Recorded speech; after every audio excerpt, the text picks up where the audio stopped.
So I always think I'm ready, and then I'm not. I just had my tripod all set up here, and then the thing fell on me. I'm like, why? Why is it doing that?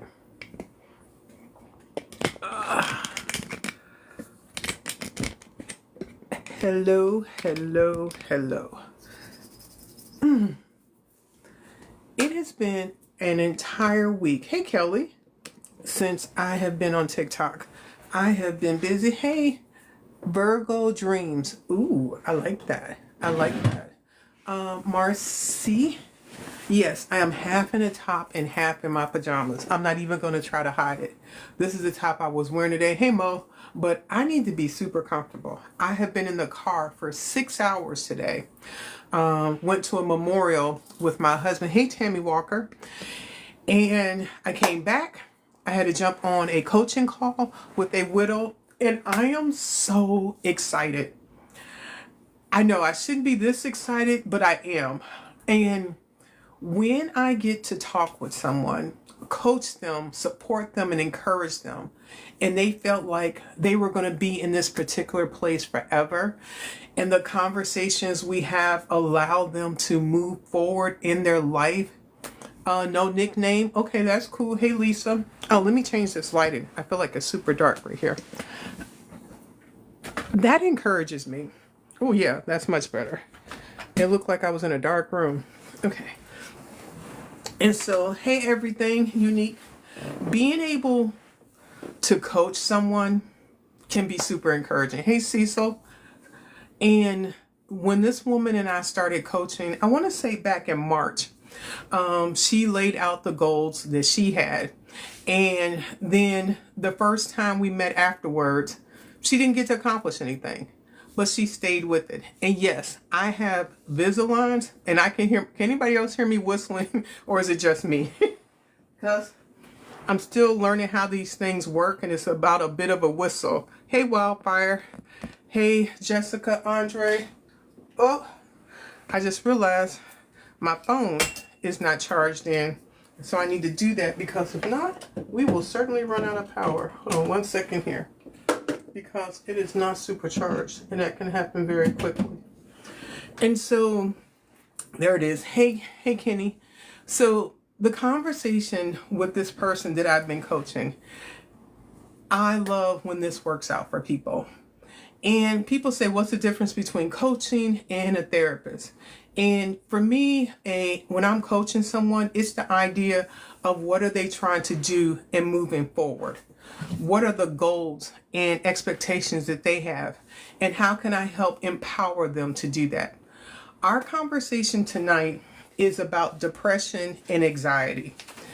And I believe right now, there are so many people in the world experiencing depression and anxiety, whether it's what's going on in the world, hey G Join, or what's going on in your personal life.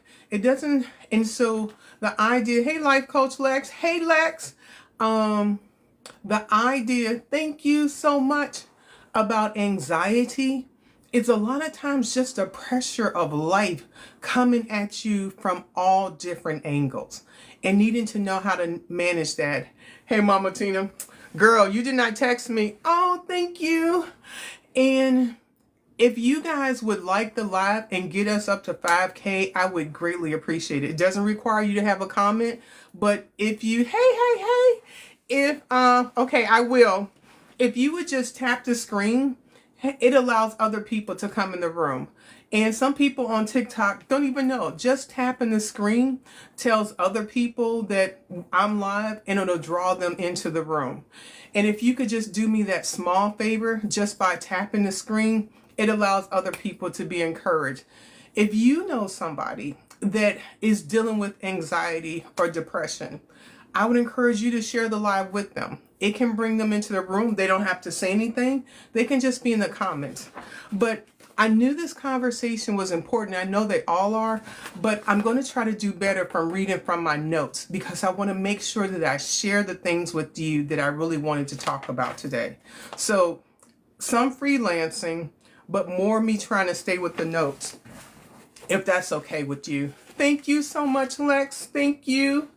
So I want to share with you what the premise of the live tonight was about. Thank you for liking the live, everybody. So I know this is going to be a little bit different, but I want to make sure I share this. Hi, I'm Tina. I'm the founder of Widowhood Real Talk with Tina. And I want to start by saying that if you're grieving, struggling with depression or anxiety, or just feel heavy, you are not alone. I want you to know that part for sure. You are not the only person dealing with heaviness, feeling anxious, or feel like you're struggling with depression. I would almost guess if you're in a room with 20 people, there are at least 1, 2 to 3 people that are struggling with some sense of anxiety. I know for myself, I have been struggling with, hey Mandy, with anxiety. It took me into my primary care's office, and I sure feel this way. Yes, I went into my primary care physician's office, I want to say about 7 weeks ago, and I had a full breakdown. I was crying. I was visibly upset. My emotional chart was unhinged, and I had not felt that way. Thank you guys for liking the live. We're almost at 2K. If we could get to 5, I would greatly appreciate it. It just takes you tapping the live. And I sat there, and my primary care physician, she was in shock because she's never seen me behave that way. And thank you so much. And it scared me, to be honest. It scared me to see myself that unhinged, because the last time I was literally that unhinged, 2 times I can remember. Last year, during my husband's birthday, I did a live on the beach, and I just fell apart. The other time before that is when my husband passed. And for me, it was like an outer body experience. Like I'm looking at myself and I couldn't help myself. I couldn't control what was going on. I couldn't make myself calm down. It felt like the walls were closing in, and it felt like so much was going on. I couldn't pray myself out of it. I couldn't breathe myself out of it. I just had to go with how I was feeling. And when you're somebody that's not used to that, or maybe if you are, it's scary when you feel like you are out of control.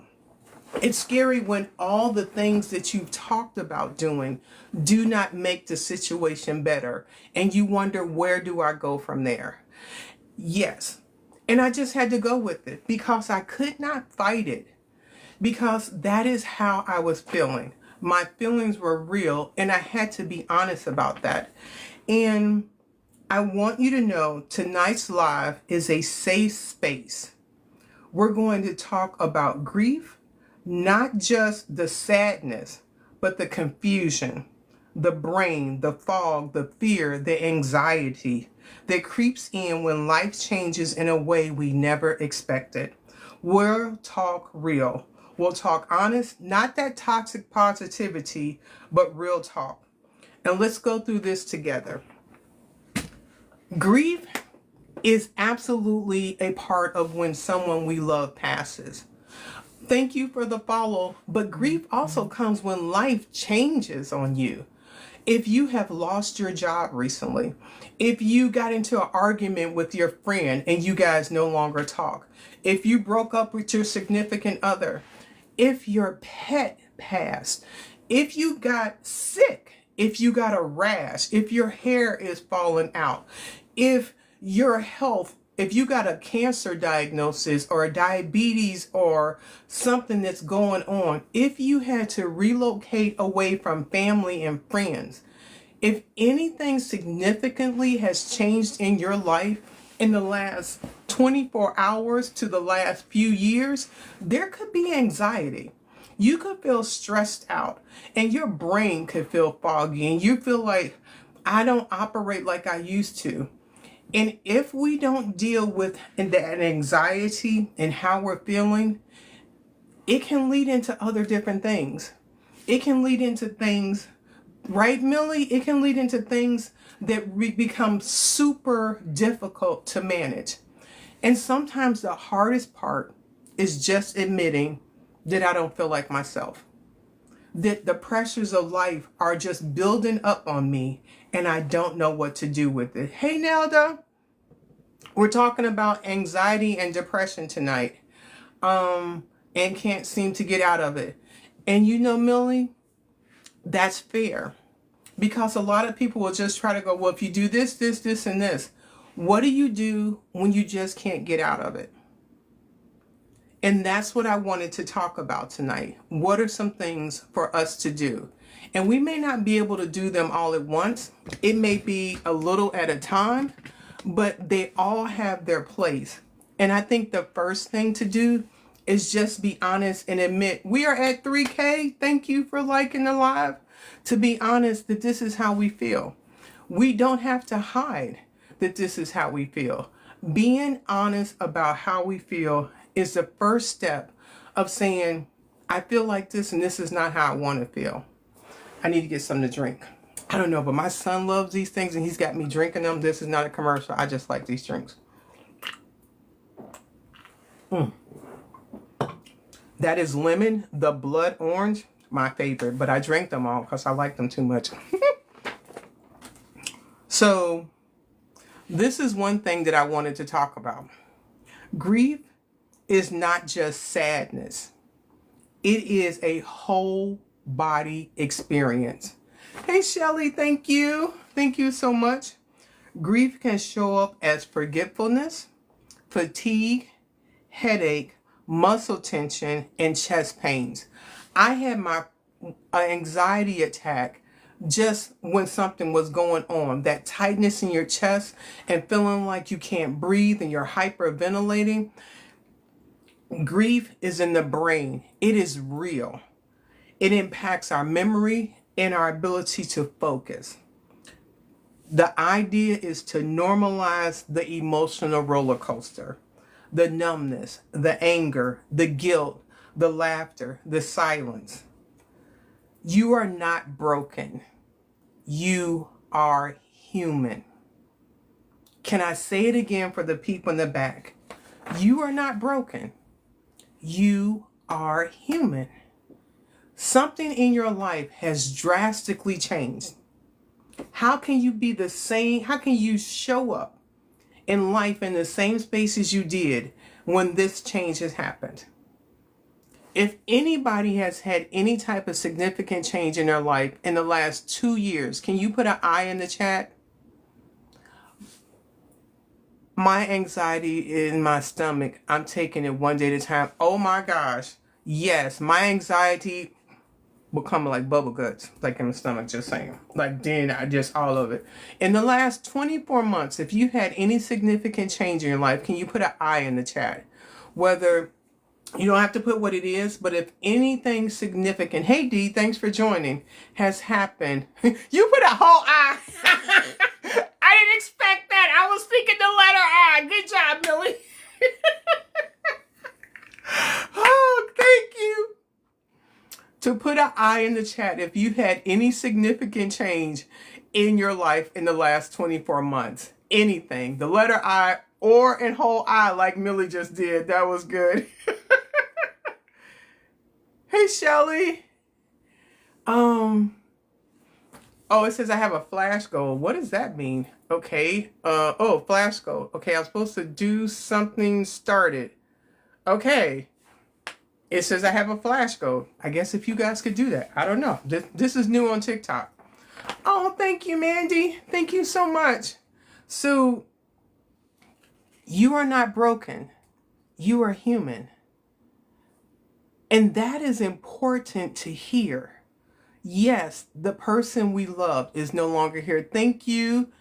We had to relocate. We're going through health crisis. This is a universal human experience, grieving. It doesn't mean that we're broken. It means that we're experiencing something heavy in life. It's a profound grief. It's something that we're reaching out for and it is no longer there. And that is normal.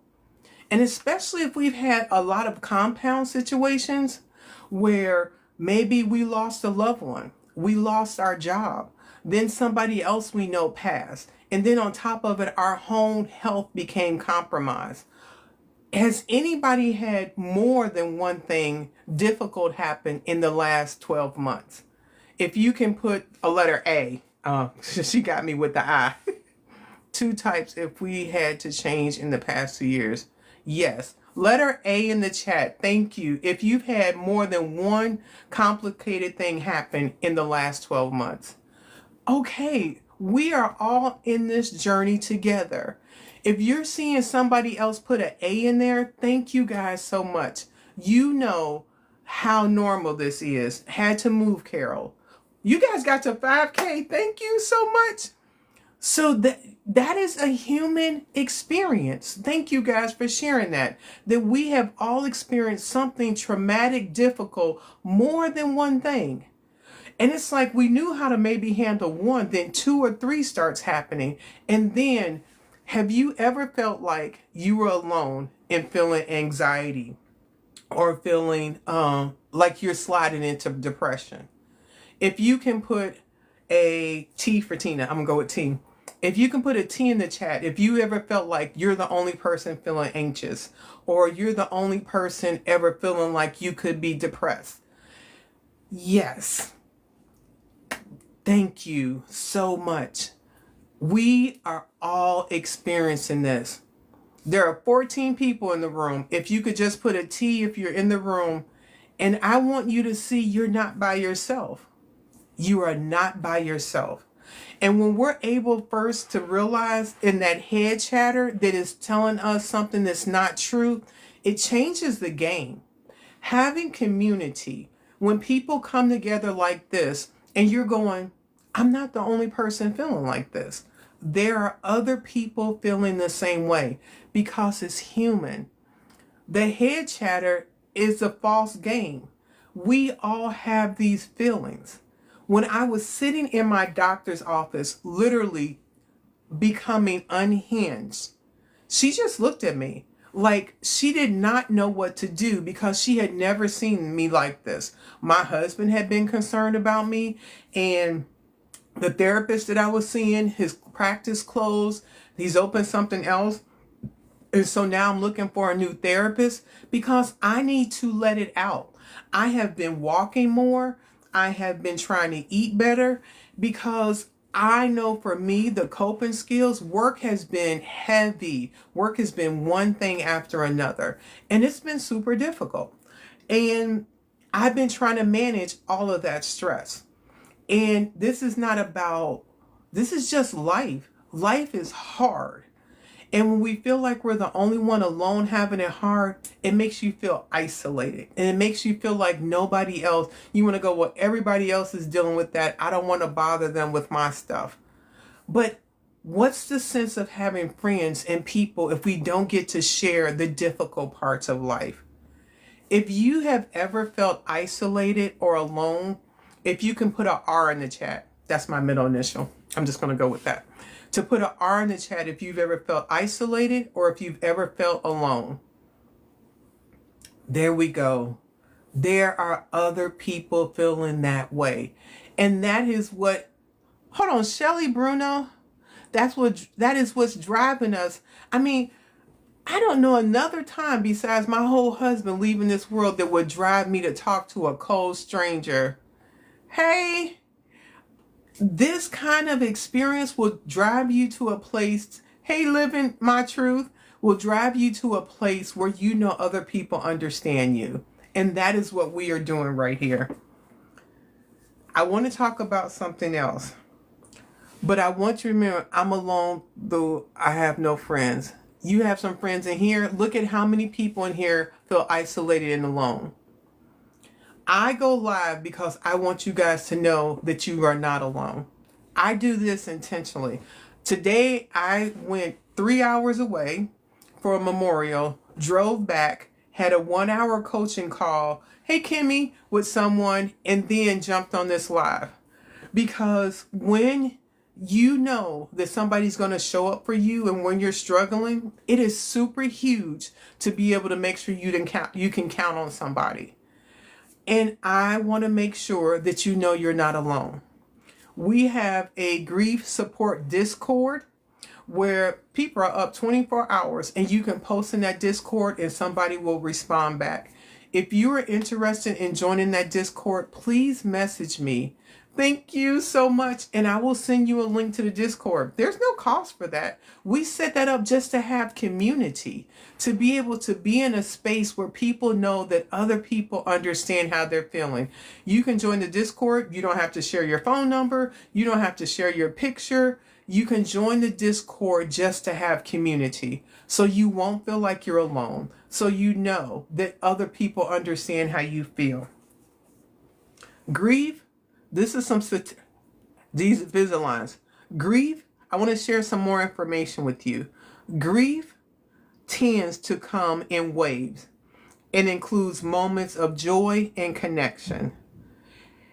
Depression feels more like consistent heaviness and disconnection and hopelessness. Women to women, these are hard times, yes. Grief tends to come in waves. It includes moments of joy or connection, but depression feels more like heavy, consistent disconnection and hopelessness. Some statistics: 20% of grieving individuals develop depression within a year after the loss. American Psychology Association, encouraging you that you may be stuck. You may feel like that. You may feel like, I can't do any more than what I'm doing. You may feel overwhelmed. You may feel hopeless. You may feel like, but if you're feeling like that more than 2 weeks, reach out to your primary care physician. The best decision that I made was talking to my doctor, to admitting all this was too heavy. The idea that there's shame in that is wrong. That's what those people are there for our mental health, for our physical well-being. Thank you so much, because the things that go on in between these 2 ears, it requires help. It requires us sometimes having other people by our side, because life is heavy. It can be super heavy. And being able to come in a room to know one thing for sure: I am not by myself in the struggling of life is a big difference. I want to share some more information. Fear of the future can cause anxiety, fear of finances. Thank you. Hey, Jazzy. Thank you so much. The what ifs can start playing in your head. You can have a panic attack. You can be triggered by smells. You can be triggered by anniversaries, when it's quiet, when it's too loud. It can be, thank you so much. It may be helpful to have a pad or something that you write down to find out what are the things that are triggering you. Maybe you didn't connect that the certain smells. Hey, Cassandra. Hey, Dr. Cassie. Maybe you've not connected that when I go in this particular area, it causes me to have an anxiety attack. Maybe I didn't connect that when I smell lavender, it makes me remember about my loved one and it causes me to have an anxiety attack. Maybe if you monitor what your activities are, let's say for 30 days, live visibility restricted for 10 minutes. What?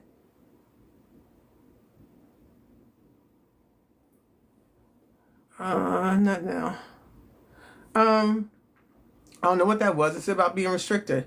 So being able to, oh, thank you so much. Being able to do that can show you the different things. Thank you. F1, F3, whatever that was, to show you what those triggers are. That can be super helpful. We can still, okay, thank you.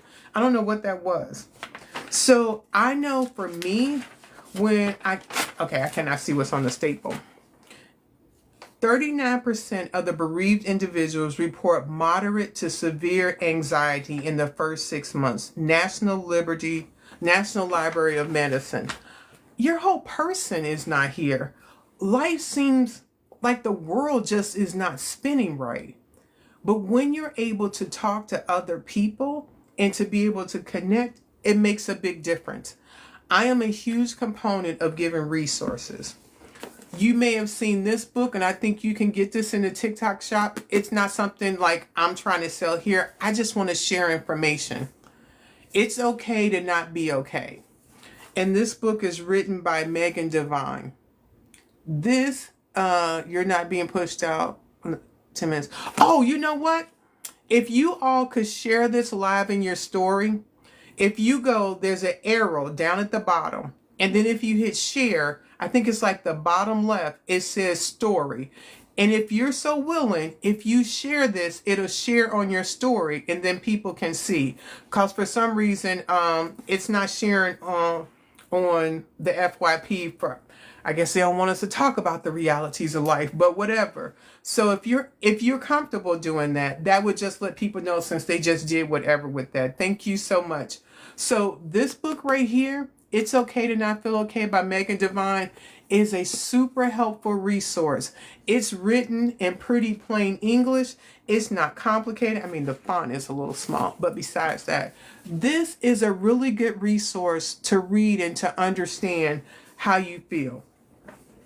Some people in this room may be a clergy, may be somebody of faith. This is an emotional healing for leaders. People in clergy, people walking in faith, the emotionally healthy leader. This is super helpful to see if you're a healthy leader or not a healthy leader and what to do in that space to be able to know how you can be healthy if you're trying to help other people. One of the things that people often ask about is, what are some natural things to do about anxiety? And this book right here is super helpful. It's Natural Relief for Anxiety, Complementary Strategies Easing Fear, Panic, and Worry. And I'm literally just going to pick a page or two. This one I can't stand, but it's true. Trying to reduce your sugar. Trying to reduce your caffeine. If you're feeling a lot of anxiety and stress, reducing the caffeine and the sugar can help your body be better regulated, because all of that caffeine and sugar in your body, I know it's like you don't sleep because your mind is racing, then you get up and you're trying to stay awake, so then you're drinking the coffee. Those two things are not good. And I just happened to flip to that page. I can't stand it. It just dropped there. It also talks about rest time, recreation time, and relationship time. And as I am eating the... You said that, Nelda, not me. But I had some donuts last week, girl, yes. So who in here has a challenge resting? And I'm not talking about sleeping. I'm just talking about resting. Put an R in the chat if you have a challenge with resting. Donuts are good. It's just like how much sugar? I don't know. Resting. And I'm talking sometimes just sitting down and just in the quietness of it all. Right over here, I have my fountain and my diffuser. And this is my little happy space. Right behind me, I have the word hope and family. Sometimes I will just come and sit in this chair. I have a little ottoman right here that the books are on. And I will just sit here in quietness and not have to say a word. Like I don't have the music on. I'm just here, just relaxing. I may have a book. I'm in this chair all caca or whatever like that. Sometimes we just have to pull away from everything. You would be amazed how impactful it is just to give yourself some time to rest. Not fighting your thoughts, just sitting back and just relaxing. Rest and recreation time. What are some things that you like to do for fun? Is it talking with a friend? Is it going for a walk, watching TV? Tell me some things that you guys like to do for recreation, for just recreational time. And I'm not talking like maybe it's going to the library, maybe it's going to visit friends. What are some things that you like to do for recreation? If you guys could put something in the chat and tell me what you like to do for recreation. Maybe you like going for a walk with your pet. Maybe you like listening to music. Maybe finding a good book. What are some things that you like to do for recreation? Kimmy, you are not a mod. I don't know. I need. Okay, can I do that right now? Ah, boo. How does that work?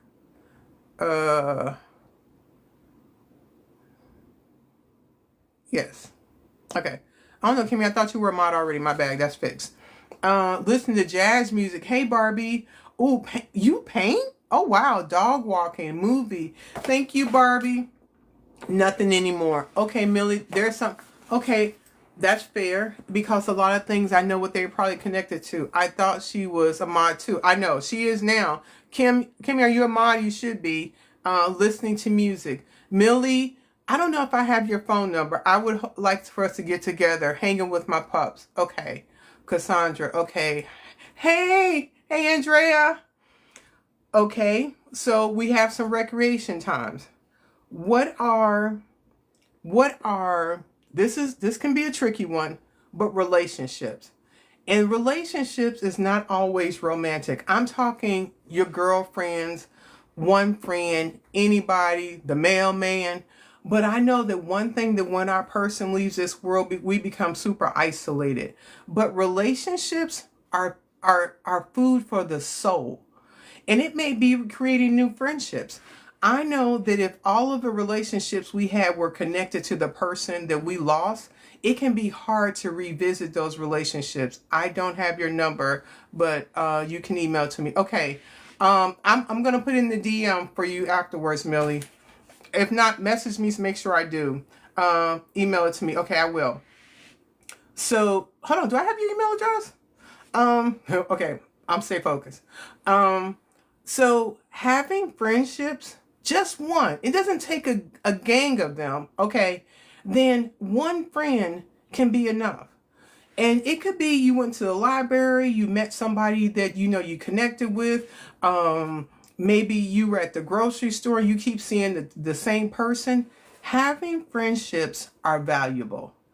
And if the friendship is your therapist, okay, but talking, because there's something powerful about when we articulate how we feel. Oh, we're up to. Oh my gosh, what is that? Barbie, you scared me. But that was funny.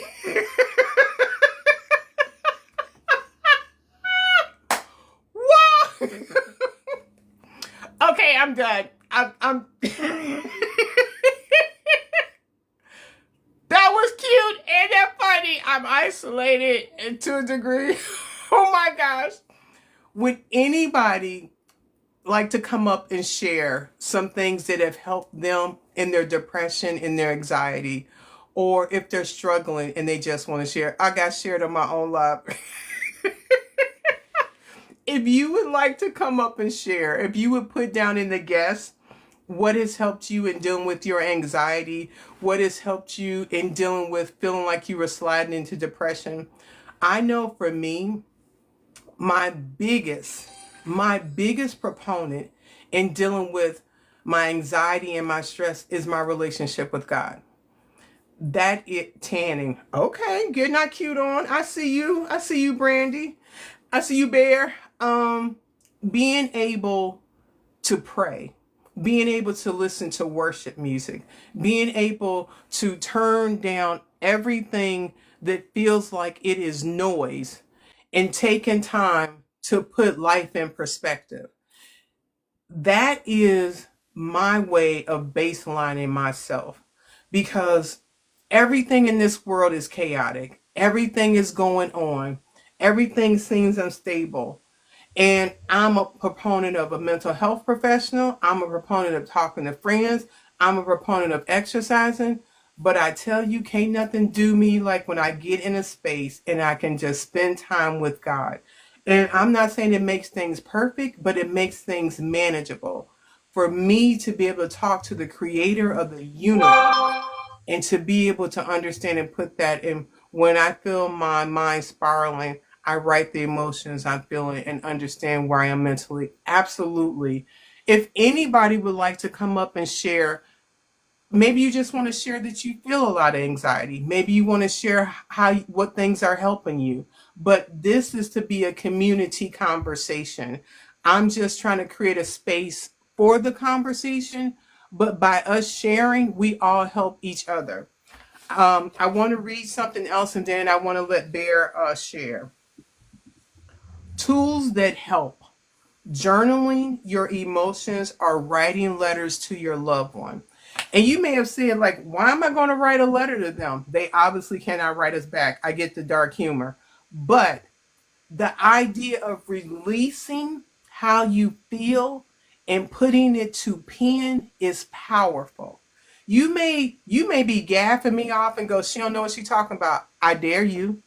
I triple dare you, when your feelings are at high or when you're getting ready to go to bed and you write them a letter, I dare you to message me back how you feel. Yep, I'm going to do that. I dare you to write them a letter and it don't have some kind of impact on you. You can join a grief support group. You have done that by being in this room virtually. That is literally what you have done. It may, because, and let me be clear, you may say, I tried grief support groups, they didn't work. Well, what about, like, if your hairdresser didn't work? Are you going to stop getting your whip done? Or if you couldn't find the right clothes in the right store, you go in one store and they don't have the right clothes. Are you going to walk around, in the buff? No, you're going to find what works for you. What's going on in between keeping my feet on the ground? Something I never expected, but makes me feel sense of grounding. Girl, yes, you go outside in the grass and stand out there barefooted. Grounding is huge. Thank you for talking about that. Deep breathing, sensual movement talks about that. Sitting in this chair and taking those breaths from the gut and really alkalining your body and getting in good air helps. Saying no to stuff you don't want to do and having some boundaries, that means just thinking about writing the letter makes me, I know it does, but I get it. I get it. But just try it one time. Whenever you're ready, write the letter. And writing the letter is like when we're afraid to cry because we don't want to lose control, but then we do it and we feel like, wow, that helped to get it out. One more. Saying no and having boundaries, because the one thing about when you have anxiety, you can't hold the whole world like you used to. There's some things you may have to say no to that are not vital. Letting someone in, even one trusted person. So the conversation tonight is about anxiety and depression. For some reason, I got blocked. So if you share the live on your story, it will help people know that I'm live. And so there's a little arrow. If you push that arrow and then it says story, if you push that, it will share this live on your story. I don't know what happened before. What's up, Brer? Hi. Okay, so I want to kind of like side note your journal. So when Tim first passed, I don't know what my brain did, but let me tell you what, it was not with words. Everything was dots and dashes. I could not read to save my backside. I couldn't. Oh, it took me I couldn't focus to read a book. Like, I was reading one sentence over and over and over for like 3 months. I went to audiobooks. So I went to audiobooks like crazy. Even for me to sit and write, like to even do my name, it got to the point where my mother had to be like present for me. I don't know what happened. I have absolutely no clue. There was such a disconnect up here that it was insane. So I couldn't do the reading. I couldn't do the writing. But what I could do, God love it, is I'm a talker. No. Right? Like, really? So what I did was at the time, Tim and I were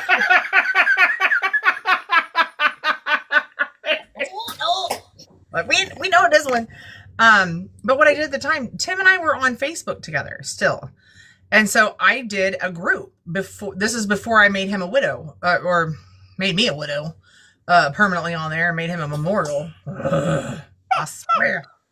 But what I did was I went on there and I accepted and made a group, just him and I.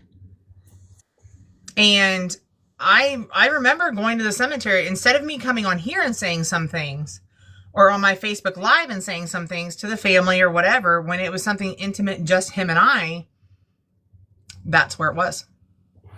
Like, I remember literally taking a drive out through the country where we would go, where he would go fishing. And I mean, I just found myself tootling along the way.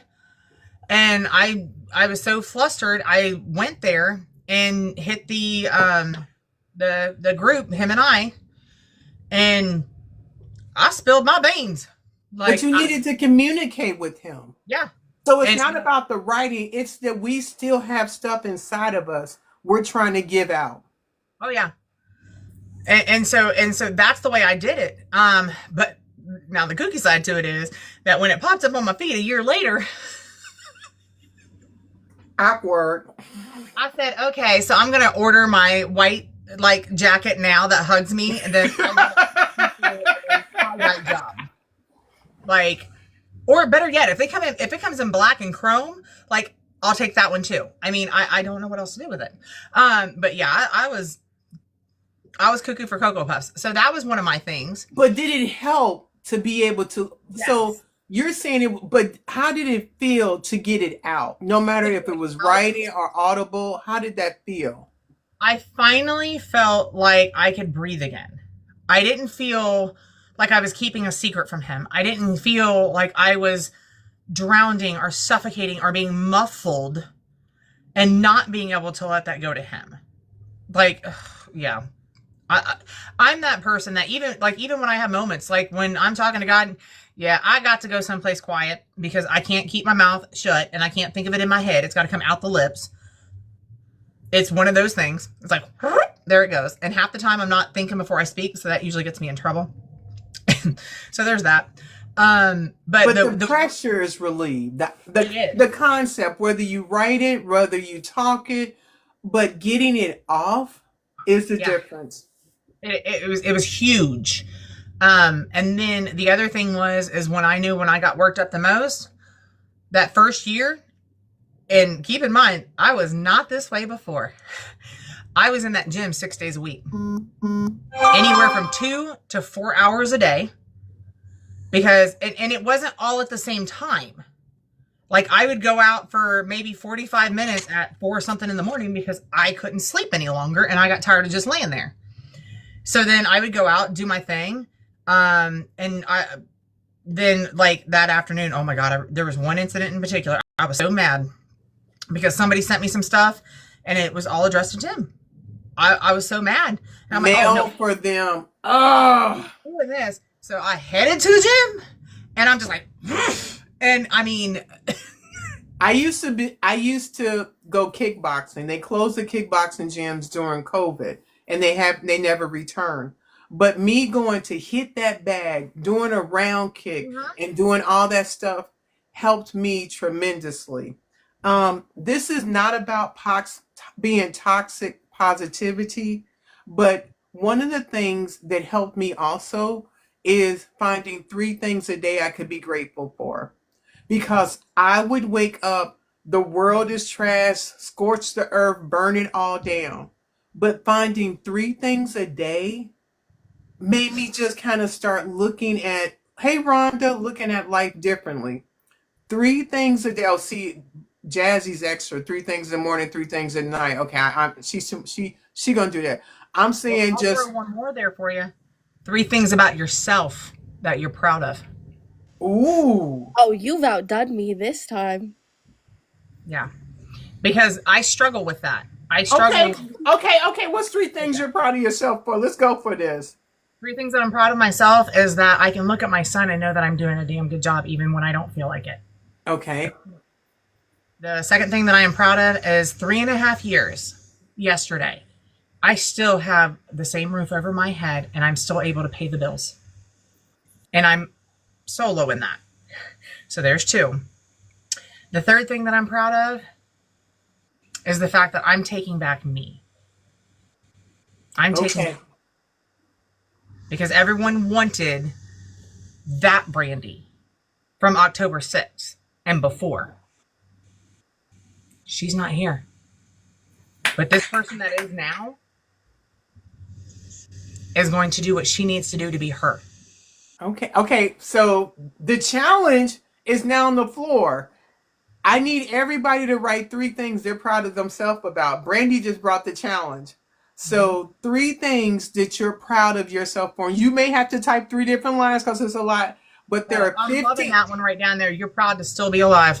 There's 15 people in the room. Let's talk about the things that we're proud of ourselves about. Jazzy, what about you? I'm gonna go after Jazzy.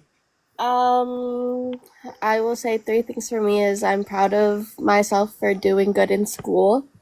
Oh, I don't quit. All right, let's see them coming. I am proud of myself for overcoming the struggles that I have in like my everyday life. And I am proud of myself for continuing to push towards my goals that I've had that I refuse to give up on. There you go. All right. 18 people. I want to see, what are you proud of yourself for? To write at least one thing in the chat that you are proud of yourself for. I'm done with you, Andrea. I would just like to point out you thought of that before I ever thought of that one, so I've been out journaled. Well, but you gotta stop and think about it. I'm 3.5 years into this, and where I started was not a good place. Because like the one lady said in the bottom, she's glad that she's still alive. I almost was not. And it took me a long time to get comfortable in my own skin. It took me a long time to finally get my voice and step up for me when so many others haven't. And also to get to the point where, you know what, I am going to step up for somebody. Whether they like it or not, I am going to step up because guess what? I may not have had it, but I damn know what I want and what I'm going to give. All right, we're seeing some good things coming through. Honor my husband's work every day, keeping his memory alive. Proud of getting out and going to church yesterday. It's been hard. Wow, good job. I know since his funeral, I'm so sorry.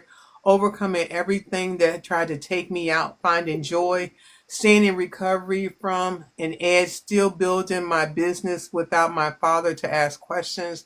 I'm proud that I have survived the journey called grief. I keep trying. I don't blame others where I am. Oh, wow. I figure ink out. I don't quit.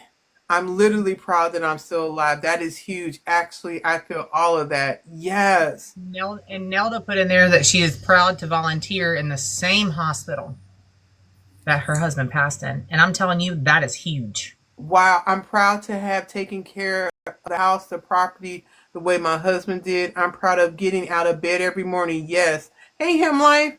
Bear, is your date of loss October 6th? Mine is October 7th. Yeah. Number 3, I've raised over $6,000 for pancreatic cancer research. My Twice Widow, would you like to come up and share about that? Nelda, I'm proud of myself for volunteering in the same hospital.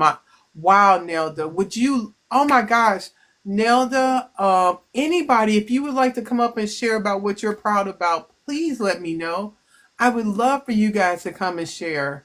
That is so encouraging to that I'll throw out there just because in case I have to bounce real quick. When you talk about stress, so Ollie, I think it's called, their vitamins. They actually have, it says goodbye stress, keep calm and stay alert. It's got all these little lovely things in it.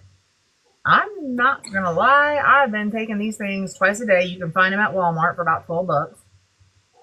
And needless to say, I got told the other day at work if I was okay because I was a little too calm. My Twice Widow, okay, can't come up, but I did a podcast with My Twice Widow, and it aired, and it has the details about the pancreatic cancer fundraiser for her husband, and the podcast was amazing too. I'll just say that. But I'll bring up the bottle again, Brer. Hey, baby girl. Does that actually work, Bear? I'll be honest with you. I am the person who is constantly on edge. Yeah. And when y'all say bear, trust me, my family will be like, and Pitbull. So far, I have had these. I take 2 at night before I go to bed instead of melatonin because I can't because it makes me all loopy doopy. Mhm. I take 2 of these before I went to bed. I hit the pillow last night and then within 3 minutes, like my boyfriend counted. Wow. 3 minutes. I've I been was- seeing those at Walmart. So I started these. Oh, I just threw it in my sink with water in it. Jesus. Oh, wow. Jesus fix it. And then I also started the women's one a day because Mhm. with my anxieties, with my nerves, with all this going on, why I said tanning is I'm vitamin D deficient and I also deal with Great Depression. I have learned that sunlight is huge for that Great Depression, which tanning helps with that. Grow lights for plants. However, I'm not doing no tanning. Honey, start growing a plant. Put a grow light in the back corner. It don't have to be the expensive ones either. It can be a regular grow ball. I'm just gonna go out for walks outside. I think I'm already kissed by the sun. I'm good. Well, some of us are blessed more than others. All I can say for you. Mhm. With that beautiful complexion. Mhm. But there's all these different things that I've learned that to try to help with that. If I know I'm feeling more down, okay, I need to be out in the sunlight.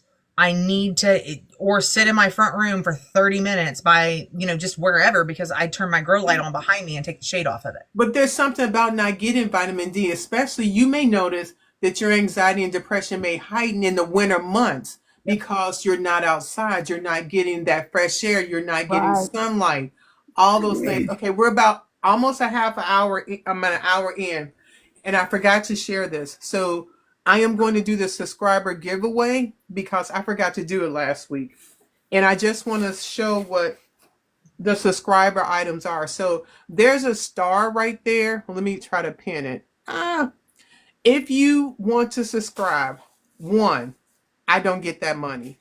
Two, the money that is given for this platform goes to my nonprofit, Widowhood Real Talk with Tina, which is a registered 501c3 nonprofit.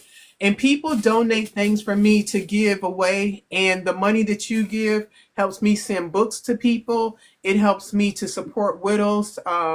We're having a weekend getaway, and it may help us be able to give a grant to somebody and to do that. So all of the money that I get goes to the foundation. We volunteer. I work for a job. So the subscriber giveaway, Didn't you the 1 year that money also helped to send someone's child to college? That is the goal. Yeah, we're trying to start a scholarship. Yeah, Scout. Thank you for reminding. Look at you knowing what we're doing. Well, the thing of it is, I'm taking more precedent in that because I literally, I got a hold of Tina last month, I think it was, because a dear friend of mine, his wife passed. And the moment that I got a hold of her, and all she said was, give me the name and the address. She sent the book out. You sent the book out, and he told me to tell you thank you. Aww. Because it's making a difference. Okay, I was screaming about the new subscriber. Say it again, shameless plug. I said that he got the book and he said thank you. It is making a difference. So, and the fact that, you have a widow helping a widower or a friend that I've known for, God, 30, 40 years. Did he join the widower support group? Did he? Oh, thank you, Karen. I think we're in the midst of that. He's in overload at the moment. So, and I told him, I said, breathe. Nothing's in a rush. Just breathe. So the work that Tina does is absolutely amazing. And I can tell you that it's not just the work that she puts out here, but the fact that she makes those calls. If she doesn't see you online, or she sees videos or whatever, or even has that little gut instinct that she gets, she calls. She checks up. She cares. Okay. So, thank you, Brandy. And so what she's talking about, there was a book called I Wasn't Ready to Say Goodbye.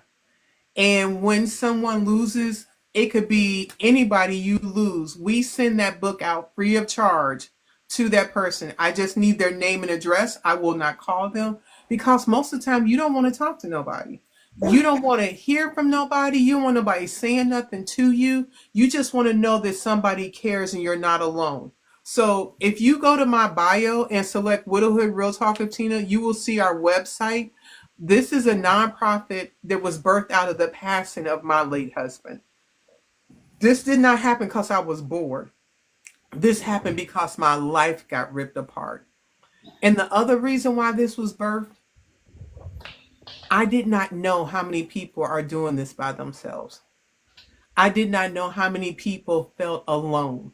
I didn't know how many people didn't have community because I'm a unicorn. My siblings showed up. My friends showed up. And if you go to my very first podcast and all of them going forward, you will hear conversations with me, my mom, my siblings, my closest friends. I'm not sitting here gassing you up. I happen to have a community that blew my mind, and my expectation was everybody else's family and friends showed up the same way. And that is far from the truth. That's because they normally don't have the bandwidth emotionally or mentally to know how to be in a space for us. My people chose to learn because I don't shut up. So they chose like, we're going to figure this out. And they committed. And I pour out of a full cup. Out of the cup that they pour into me, I get to pour into you.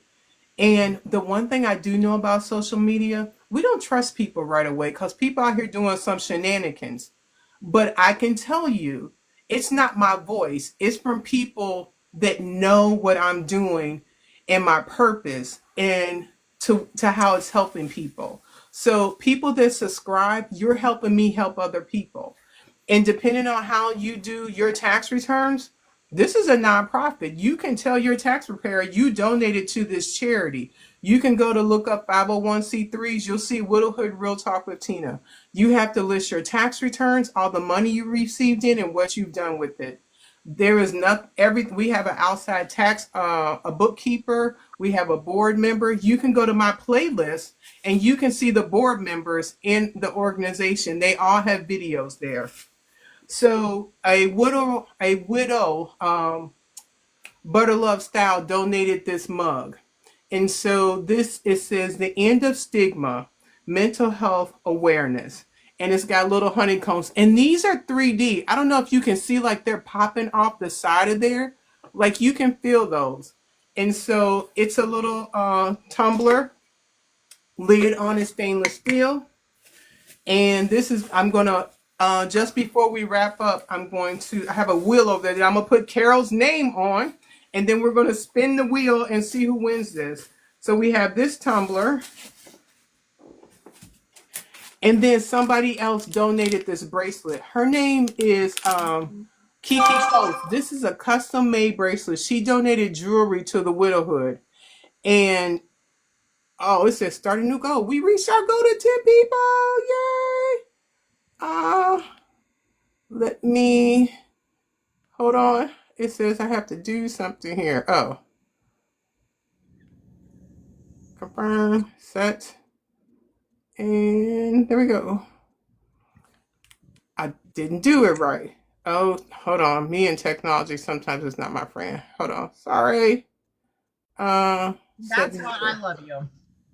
Huh? I said, and that's exactly why I love you, is because when the things are going wonky, they are going wonky. And this is a bracelet Kiki Coates made. She's out of Louisiana. She is a jeweler, and she made this custom bracelet. And so whoever wins the subscriber giveaway for today, I'm gonna spin the wheel like about 8:45 or so, and then I'm gonna mail this out. And you're gonna get it. Like there are boxes downstairs in my house that I mail stuff out. So I send this out. So that is the gold. Hey, funeral director, we are talking about anxiety and depression. If you want to come up, I know you have some jewels and nuggets that you can share with people in this room, girl. Come on up if you want to share. Nelda, you were going to share about how you are volunteering at, hold on, was it, oh my gosh, thank you. Oh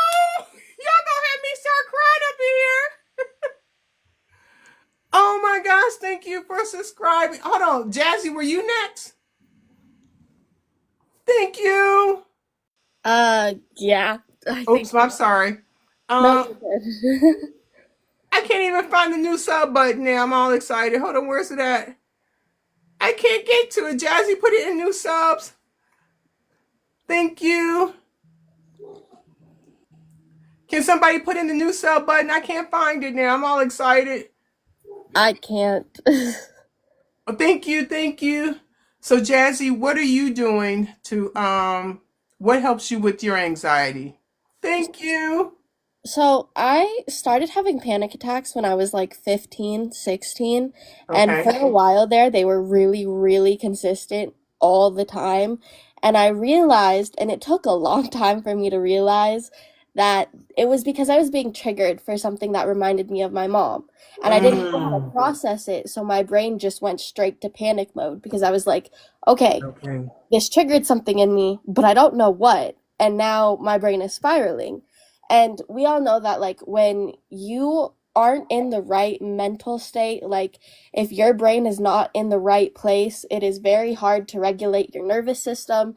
It is Mm, incredibly hard to pinpoint what emotion you are feeling. And it is also really hard to understand what you're feeling. So, what I do, right.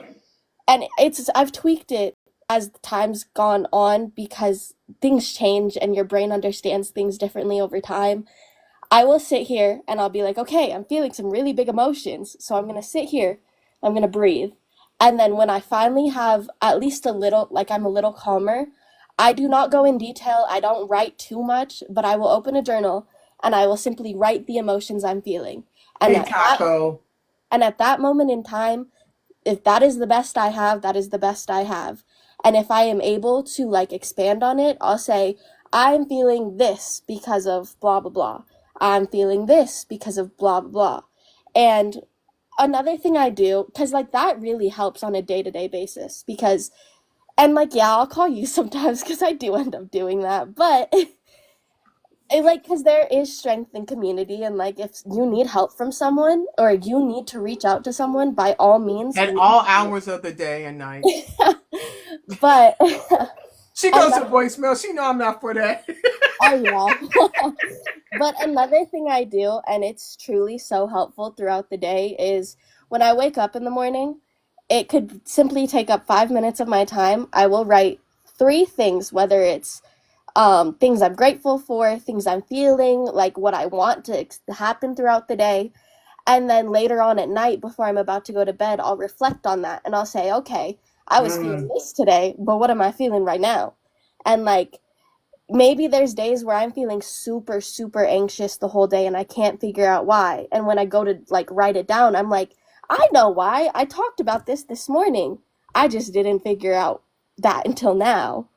And so I like don't have panic attacks anymore. They're few and far between, and it took a really long time to get to this point, but journaling was like the thing that helped me the most because any emotion I'm feeling, I write it down. It could be one singular word, and if that is the only word I write down for the day, that is the only word I write down for the day.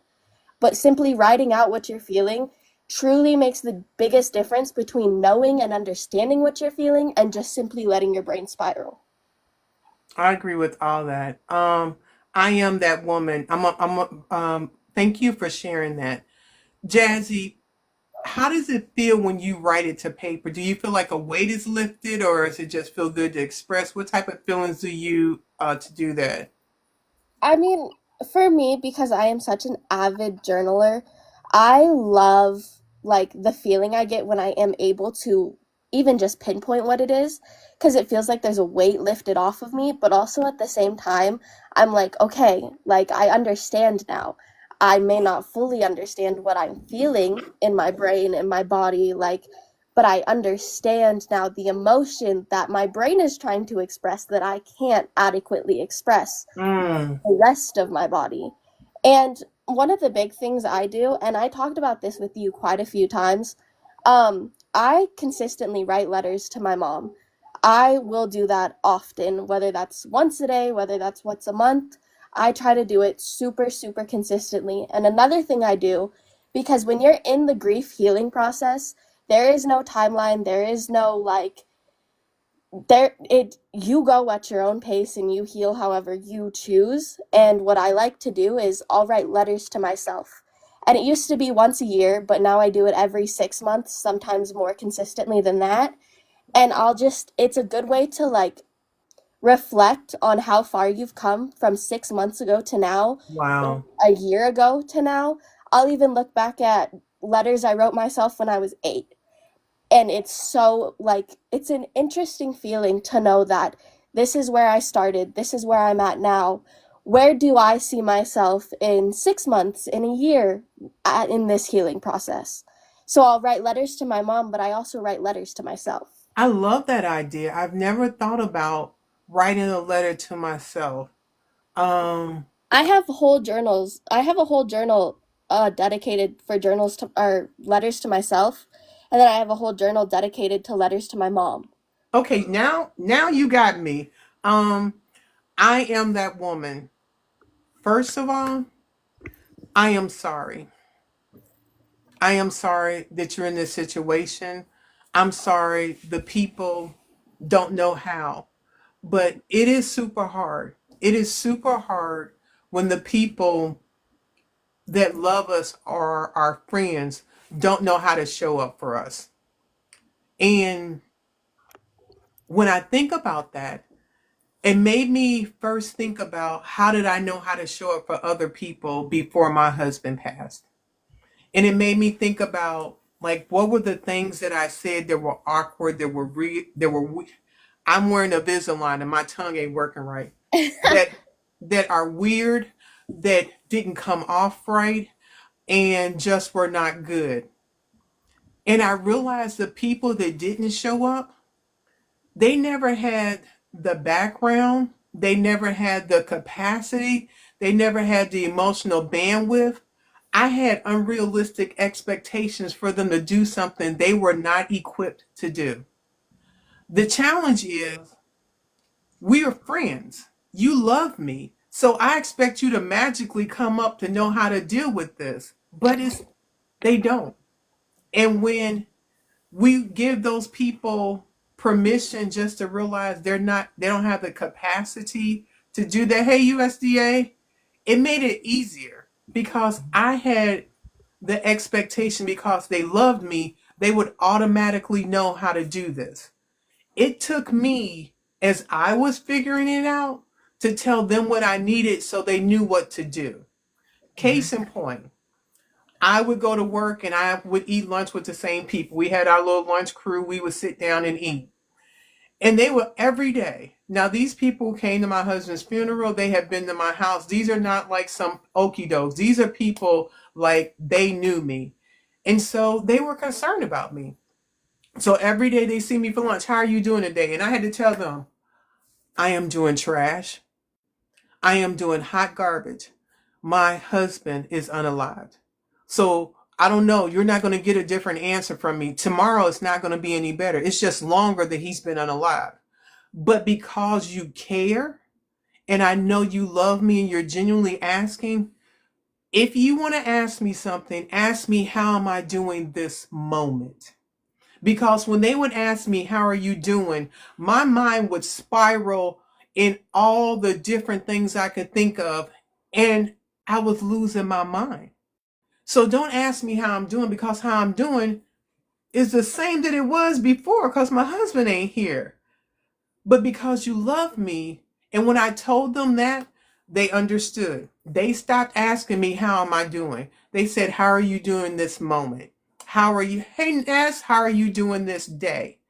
That relieved some of my anxiety because I was trying to figure out what to tell them. And so they started taking the cues. Now, some of them were guys, and I'm talking like big burly guys. They was like, okay, so we are not here for your emotions. They just said it. They said, if you need something done at the house, we can fix it, we can tear it apart, we can build it. But you give your emotions to the other girls at the table. We don't want any of that. And so I was like, that's fair. So I had a toolbox that needed to be sorted because my husband was an electrician. There were things at the house that needed to be done. I gave them a list. They did it all without taking a penny. They cut the grass. They tore down a bathroom that shouldn't have been there. They did all of that stuff. But I had to tell them. The girls, they were there for every time I had to go for a walk, every time I was having an emotional breakdown. The guys was like, since we talking about what we can do and not do, we don't do emotions. We have to do them at home. We're not doing them at work. It took me initiating that conversation for them to start feeling comfortable, because it's like people would say, like, I'm a Marvel person. And one of the things they would ask the Hulk is, don't you have to be mad to turn into the Hulk? And he would say, I'm always mad, so I can always turn into the Hulk. Well, there ain't nothing you gonna tell me that's not gonna make me remember that my husband is not walking this earth. So not mentioning it is not gonna make it any easier. But being able to do that, it did take me first creating a safe space for my friends and family to talk. And once they took my social cues, it gave them more help to be able to do that. And I know it's hard because we're figuring it out on our own. But the other thing that you can do, if you are on YouTube and you go to Widowhood Real Talk with Tina, we have a playlist of our podcast. And if you go to the very beginning of the podcast list, there are conversations with my sisters and my brother, how they showed up for me. Sometimes hearing a conversation about how somebody else showed up for somebody can help them understand how to show up for you. And that's why I do the podcast. So if you go to Widowhood Real Talk with Tina on YouTube, go under the playlist podcast and go all the way to the very bottom, because we've been doing this for 3 years. And then you can see the podcast with my sisters and with my brother and some of my close friends. If you listen to those podcasts and share that with somebody, that may equip them on how to show up for you. And that can be super helpful. I want to say one more thing, and then it's actually Nelda's turn to talk. We talked about some ways to deal with our anxiety and depression. You need clinical help to make sure you see somebody, and there's no shame in that. When I broke down in my primary care physician's office, I'm looking for a therapist. I was not handling it well with all the things that are going on in my workplace. The other thing that you can do, you can get a book. Maybe we need something to help prompt us and encourage us on how to find joy or to find something to be happy about. 31 Days of Praise. This is a book that I have found really helpful. And for me, my go-to is my faith. And so every day you open up this book and it gives you a verse or gives you something to be happy about. Maybe, did you? Yep, I sure did. I got a script. I sure did. First time in my entire life, I got something for anxiety. No shame in my game. I sure did. We actually had a teleprompt conversation last week to talk about how I was doing with the medication. It was making me a little sleepy, so I take it at night when I go to bed. But I needed something because, and I don't know if it was 8 years of my husband passing and so many other things in life that it just all came crashing down, that there has been a lot of pressure on me in my workspace, and it was just too much. And I needed to face the reality of that. The other thing, another book is The Myth of Self-Esteem. The Rational Emotional Behavior Therapy Can Change Life Forever. I'm a reader.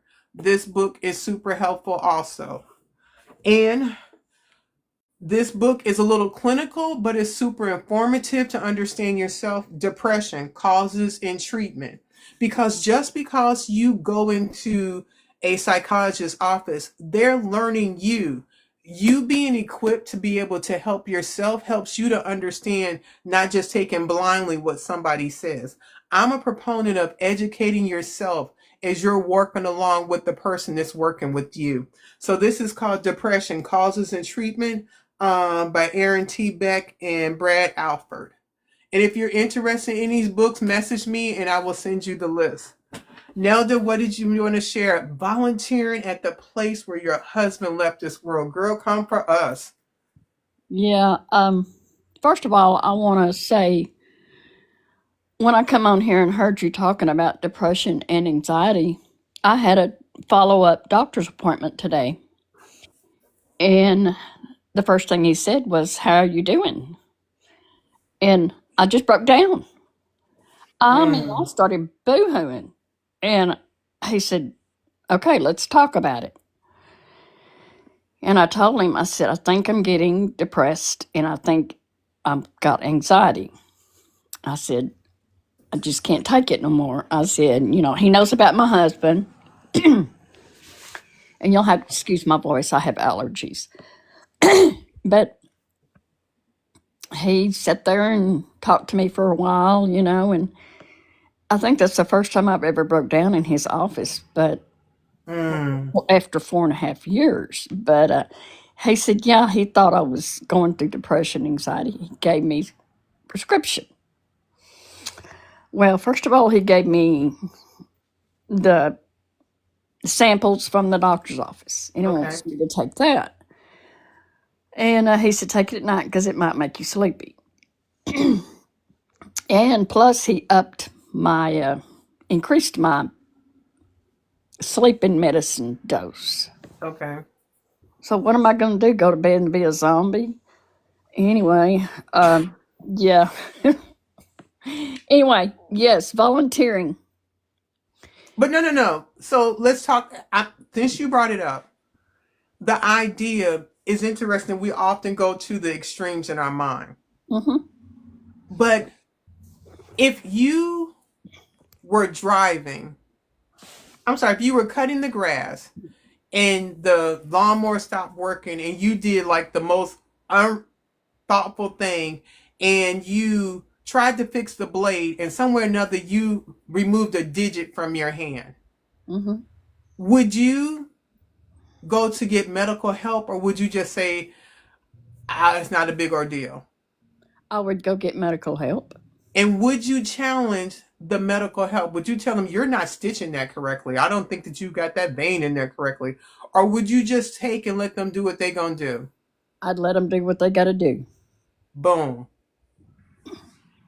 Exactly. The worst thing that you could do is actually for once get a good night's sleep. I know I took sleeping medication for the first time when I was dealing with my breast cancer diagnosis. I could not turn my brain off. Hey, Trip, my mind was up racing 24/7, up, down, around town. And I was sitting there having treatment. And I heard somebody say that they could get sleep medication. I would say, well, I don't have insurance. Shut up. I'm done with you, Trip. You're not right. And when I heard, I was like, there's sleep medication? And I got the sleep medication and I slept for the first time, like I don't know what, because I couldn't turn my mind off. That was the best thing. I'm done with you, Rhonda. Don't be following Trip. That's not cool. Um, so it took me talking to somebody that knew, huh? I coughed. Oh, so yeah, sometimes we got to start someplace, and that is one of the books that I talked about here. Actually, natural remedies for anxieties, but I think mental health, depression, anxiety is so different, and it's not black and white. I would agree, and that's why you have to make sure that you have the right person. I am that woman to work with. I 100% agree.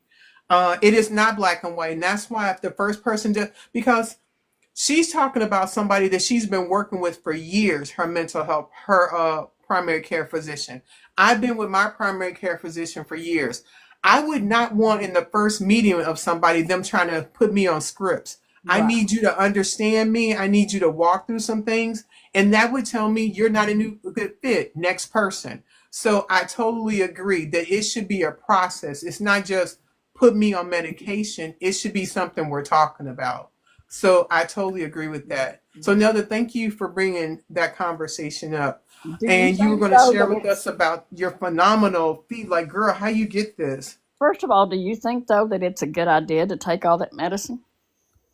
I would have to go back to your primary care physician, ask them about your age, your blood pressure, is anything conflicting? Are you allergic to anything? What are the side effects?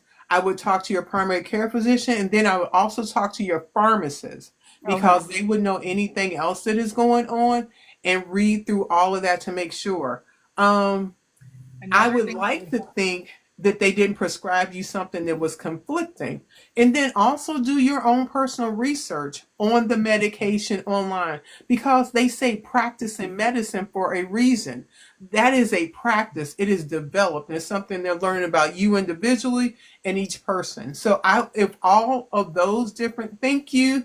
Hey Amanda, if the things between your primary care physician, your pharmacist, you, and those all sync up, I think that you're on the right track. For anybody coming in the room, we are talking about anxiety and depression. We're sharing either the anxiety or depression we're feeling or how we're handling that. And if you want to come up and share, you're more than welcome. And Bear, I think you're trying to say something. Yes, she is. Something else that I personally would strongly suggest for anybody anywhere. And it's called a GeneSight test. Most physicians do not talk about it because a lot of physicians don't know too much about it. My son is ADHD, among other things, and trust me when I say we run the medication of the gambit. In the beginning, it was a guessing game. It was guess how much of this, guess how much of that, guess this, guess that. The dosage and getting it synced up. And the different families of the medications. So one of the things that, thank God, we had an amazing therapist at one point, and she was like, oh, well, yeah. And she wasn't originally from Ohio. She was originally from down in Florida, and I guess they do it a lot there. And she's like, oh, yeah, we'll do a GeneSight test. I'm like, oh, I'm sorry, what? And all they do is they swab the inside of your mouth. They send it off. They run the gambit on what works good with your genetics, your DNA. Yes. Okay. What does your body tolerate on a big level? What does your body tolerate at a small dose? And what should your body stay completely away from? And they run it from everything from like ADHD meds to anesthesia to depression medications, regular. What is the name of the test again, Brandy? GeneSight test. There you go. All I know is I got to take a pill tonight that I ain't never took in my life, and I'm kind of scared of it. Well, look it up, Nelda, and research did. and find out. I did. Oh, okay, you did good. Yeah. Not only that, but Nelda, one thing that I know I personally have done is if they start me on one too many meds that I'm uncomfortable with, Yeah. I will start one on a Monday, well, for me, I started on a weekend, so I know what I'm doing throughout the weekend. And then if it's like pill on top of the other stuff, I'll give it a few days to see what that first pill is doing. Oh my gosh, Taco actually gave me. He should have gone right to Brandy. I feel special. Give me how I Thank talk. you. How I talk.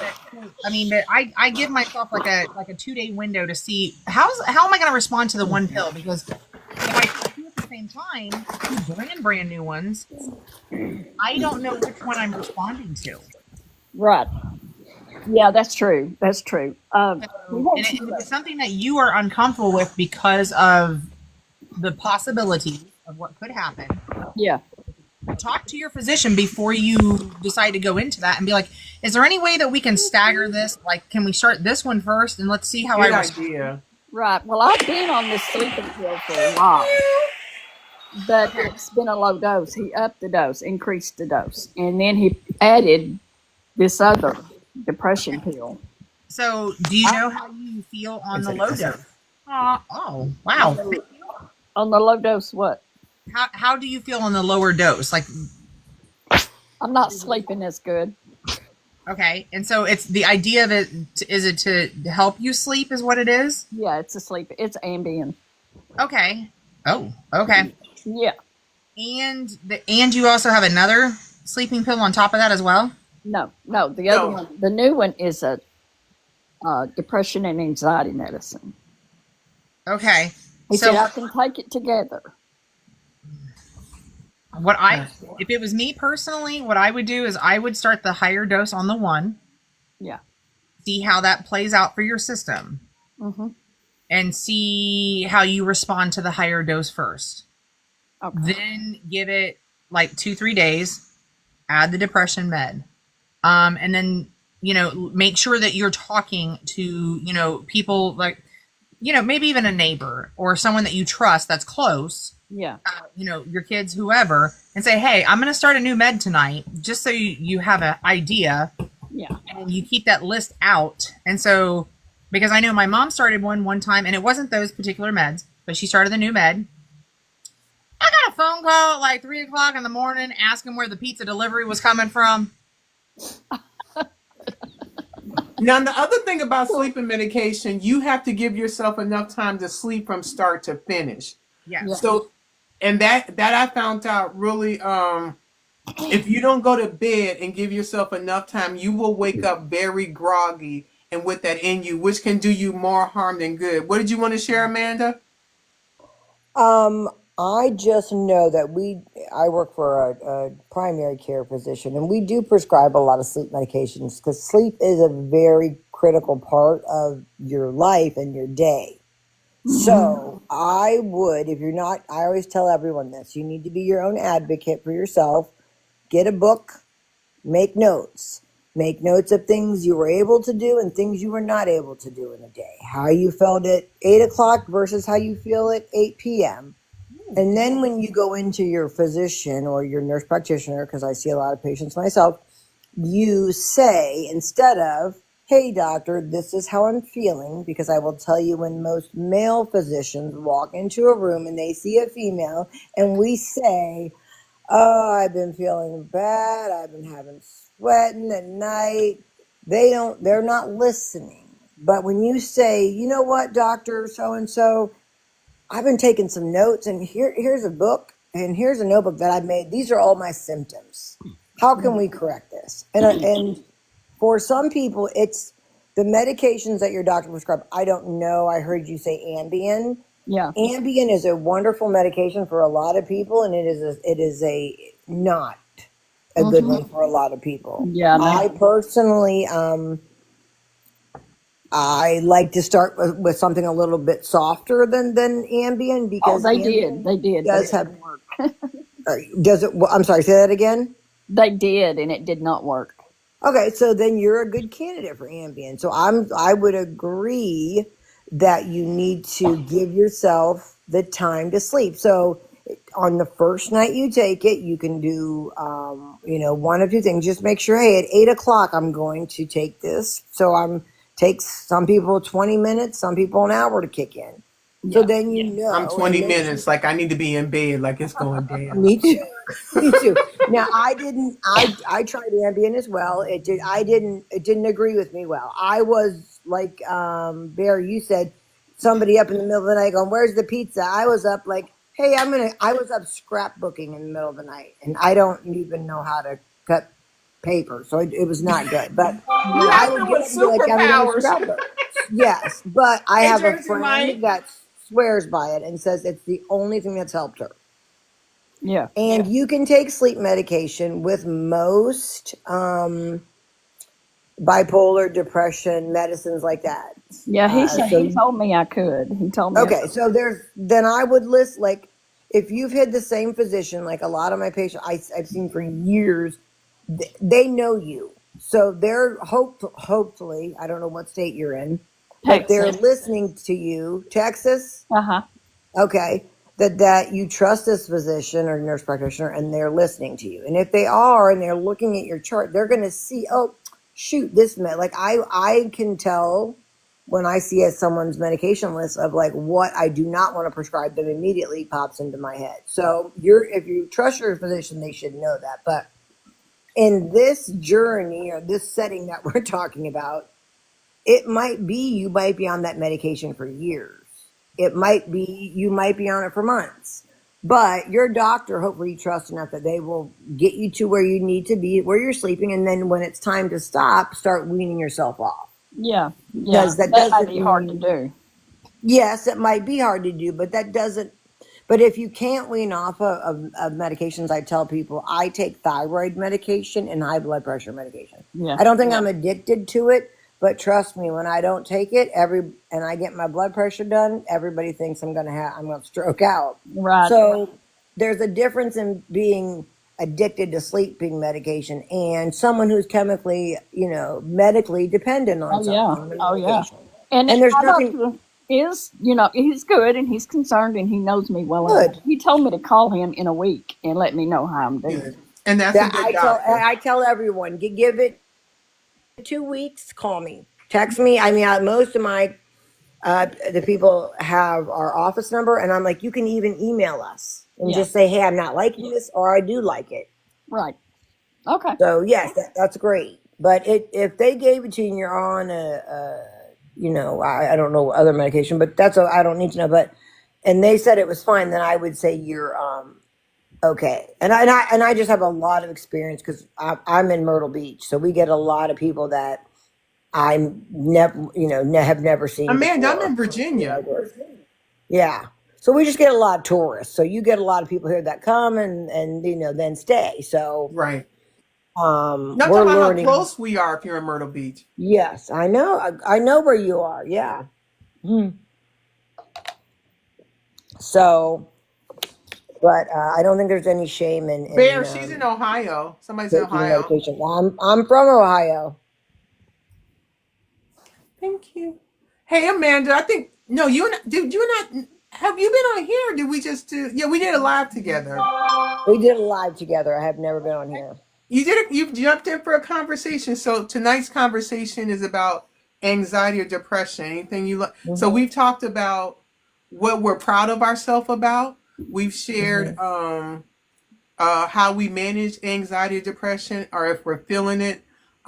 Any of those things at all? If you want to share any of that. Um, I just hit my year mark yesterday. So my husband's 1 year date of passing was yesterday. Mm, So I No. feel like the past year I've been in that fight or flight. So yeah. when I sit in my bed at night or lay down, that my heart just starts pounding and I think of everything. So for me, I will say my doctor and I are friends, and I know her, I trust her, and she basically said to me, you need to get on either some type of Xanax or find a CBD because you've got to shut down, and if you can't shut down, that's a problem. Mm, So I did start by taking Xanax, and then you know, got just trickled down to it. What at basically PRN as I need it now. I don't have that sense of fight or flight as much anymore. I'm starting to like, okay, this is what my life is, or this is what turn it off. mm, So I just have to. I guess I've learned some new coping tools okay. for dealing with it, but I still have it I mean, I still have it, and I See, I still, can't take Xanax. I can't take Xanax. I'll tell and you some the people one. cannot. Yeah, I'll tell you the one I'm on. It's Vraylar. Do you know anything about that? That's a newer one. Yeah, that's the one he put me on. Yeah. So a lot of the newer medications, they don't send us a lot of studies and stuff on, but Hmm. what they do is, tell us all the great things that it does for people. And the best part of like, chemistry and math, it's always evolving. So medicine is always evolving. We're always learning things. We're really, my background is chemistry. So we're really tweaking things, Hmm. so hopefully I feel that, we should be able to cure these diseases and cancers and autoimmune and all Right. these things. So the newer ones, a lot of people love. There's a new migraine medication that came out, and it's been Ubrelvy. If you haven't tried it, everyone that I know that has migraines on somebody has, and it's a fairly new one. It is expensive if it's not under your insurance, but if you can get your insurance to pay for it, it's one of the newer ones, and they've really taken out a lot of those meds. The side effects are worse than the actual what problem. So a lot of these new ones people love. So I would say try them. Yeah. Yeah.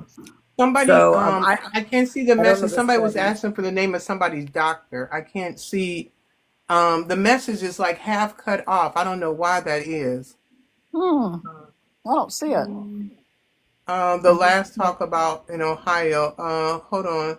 Let me try to find it. I am blessed. If you could put the message in, somebody asked for somebody's doctor. If you could put your message back in, we can't find it in the chat. I saw it earlier. Um, Amanda. So somebody was trying to get thank you. So do you see that message, Amanda? If you can message her about the doctor. That I work for, yeah. You see it right there? It's the last message in. Okay, no, I'm not there. I'm way up top. Okay, I'm gonna screenshot it and I'll text it to you. Okay, yep, I will reach Okay. out to you. I'll text it to you after this. Okay. If I don't remember, message me. I see it now. I see it. I'll screenshot it. Okay, cool. Yeah. But yeah, so an ongoing thing, and I don't think that I think we make it kind of shameful, like I have to take, like anxiety, depression, these are kind of like made up things, but you really go through all of yes. all of those, when you're in grief, because that's what it does to you. Profound.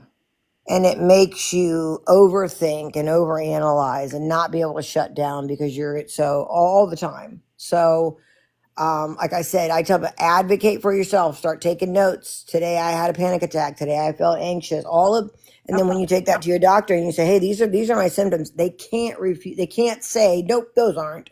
Okay. But your feelings, they don't have to. And we're literally taught in school, and this is terrible, but feelings aren't facts.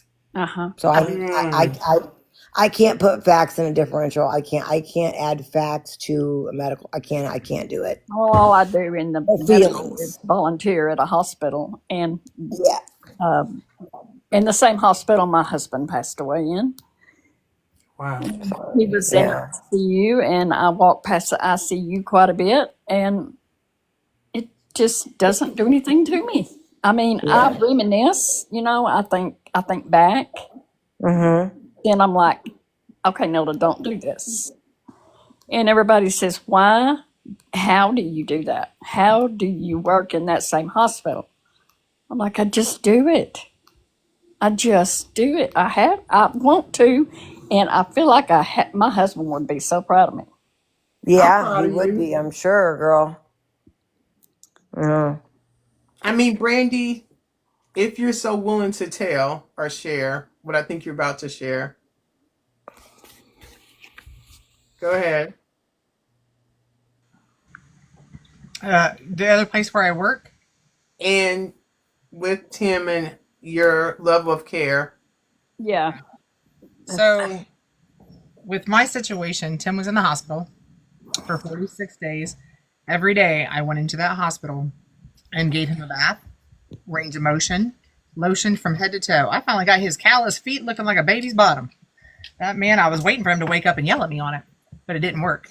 But when that last bit came in, realistically, I was in the room when they put the tube in, and they told me that when it was time that I needed to leave. I refused. That's what they told me. And I said, I already know what's coming. I know how this ends, and it's okay. So when that happened, I stayed in the room. I held him the whole time and had that conversation. Within 5 minutes, he took his last breath in my arms with the kids around. Once that was done, I cleaned him up. I helped prepare everything, straightened up the bed, straightened him up, cleaned him from top to bottom. And then the hardest part, because I've never done that before, because I worked long-term care. So sadly enough, I was used to death, because death isn't something to be afraid of. As long as you know what you're doing and where you're going and where your pieces are.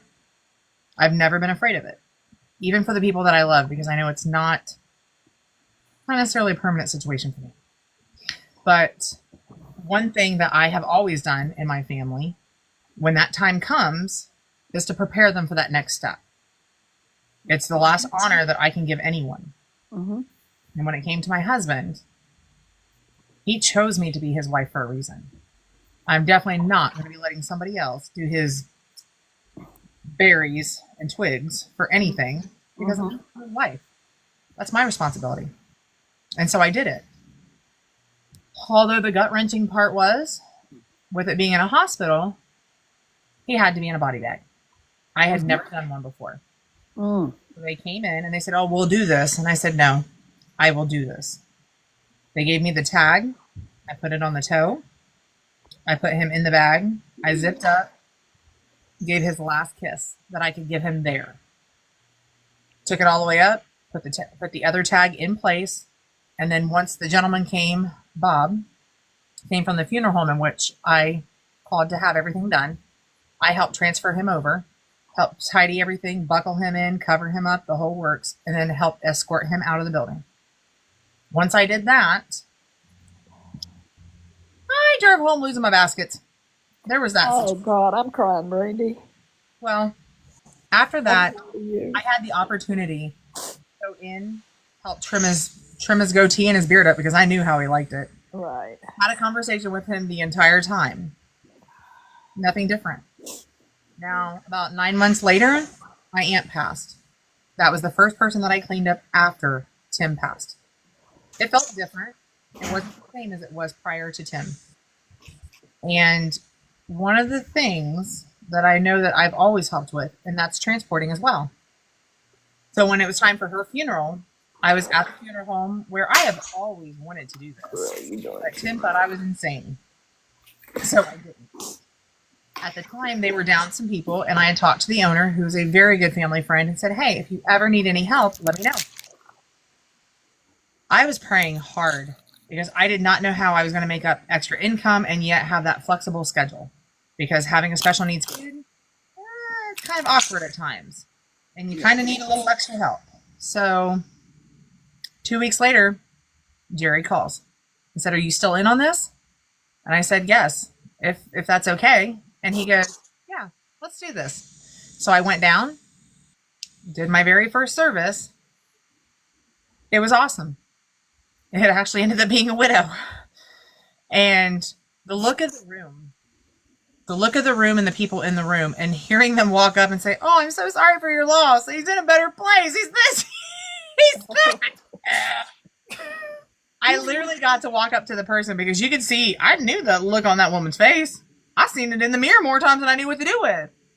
So I walked up and told her that just because today's a hard day, and it's going to be one of the hardest that you ever come with, that the people that come up and say, "I'm sorry for your loss," and they don't necessarily get it. Those are words that we've been nurtured to our entire lives. They've heard that. So until someone educates them on, please don't say those words, just say "my deepest condolences" and keep moving forward. That's all it is. It's an educational situation. And just know that when you want to sit down for coffee, I'm there. And so I do that quite a bit. I do the aftercare and talking to the widows and widowers on feeling lost, not knowing who we are, feeling like half our body is completely gone. And being able to give them that comfort that they need to know, guess what? You're not the only one going through it. You're not crazy. And for the first time in your life, you're normal. Like, never guessed I would be. Like, I was cuckoo for Cocoa Puffs all my life. But it's one of those things where, and I'll be honest, I get more help for myself Hey, Blue. by helping somebody else. And Yeah, me too. Me too. and That's You why know- I volunteer. well, and so I'm to the point now where when they call, I'm on call 24/7 when I'm not driving a school bus, and I will go do pickups at houses, hospital, and other places. The first time that I had to go back to the hospital to pick up somebody that Tim had passed at, thank God I had a friend with me because I thought I was going to faint. I walked up in there, I was like, "Oh." Like, we really got to do this one? And I was like, nope, I have to do it. Because if I don't, then I won't. And I know that. But you know what? When I hear you and Nelda and Amanda, even though we may hate hearing people say this, we have chosen to do some hard things. Yeah. We have chosen, like, you don't have, we could choose to do something different. We could have chose, and no fault to anybody, but we could have chose to stay in bed for the last year or two. We could have chosen to check out from life. Exactly. We have chosen, and other people in this room have chosen to get up every day, There is so much anxiety about thinking of stepping into the world where your loved one is no longer here. Oh, People honey. have social anxiety. People are in the house not connecting. Like you are when you are under profound loss, you can feel overstimulated. Like when noise or different smells can trigger you, and all those different things. I know nobody likes to hear, oh, I can't imagine what I would do if I was you. I can't imagine and I'm in this life. Or you're so strong. Like you're finding your strength every day to get up and to do what needs to be done. It's not, it is not easy, but there is something liberating and so powerful about what Nelda just said about volunteering in the hospital where her husband passed and Bear being able to do that. The 1 year anniversary of my husband's passing, I went back to the hotel where he had the major cardiac experience and stayed in the same room. Oh my goodness. Proud of you, girl. But and I had to do that because it was having more power over me Yeah. because I had to drive past that way to from Pennsylvania to Virginia.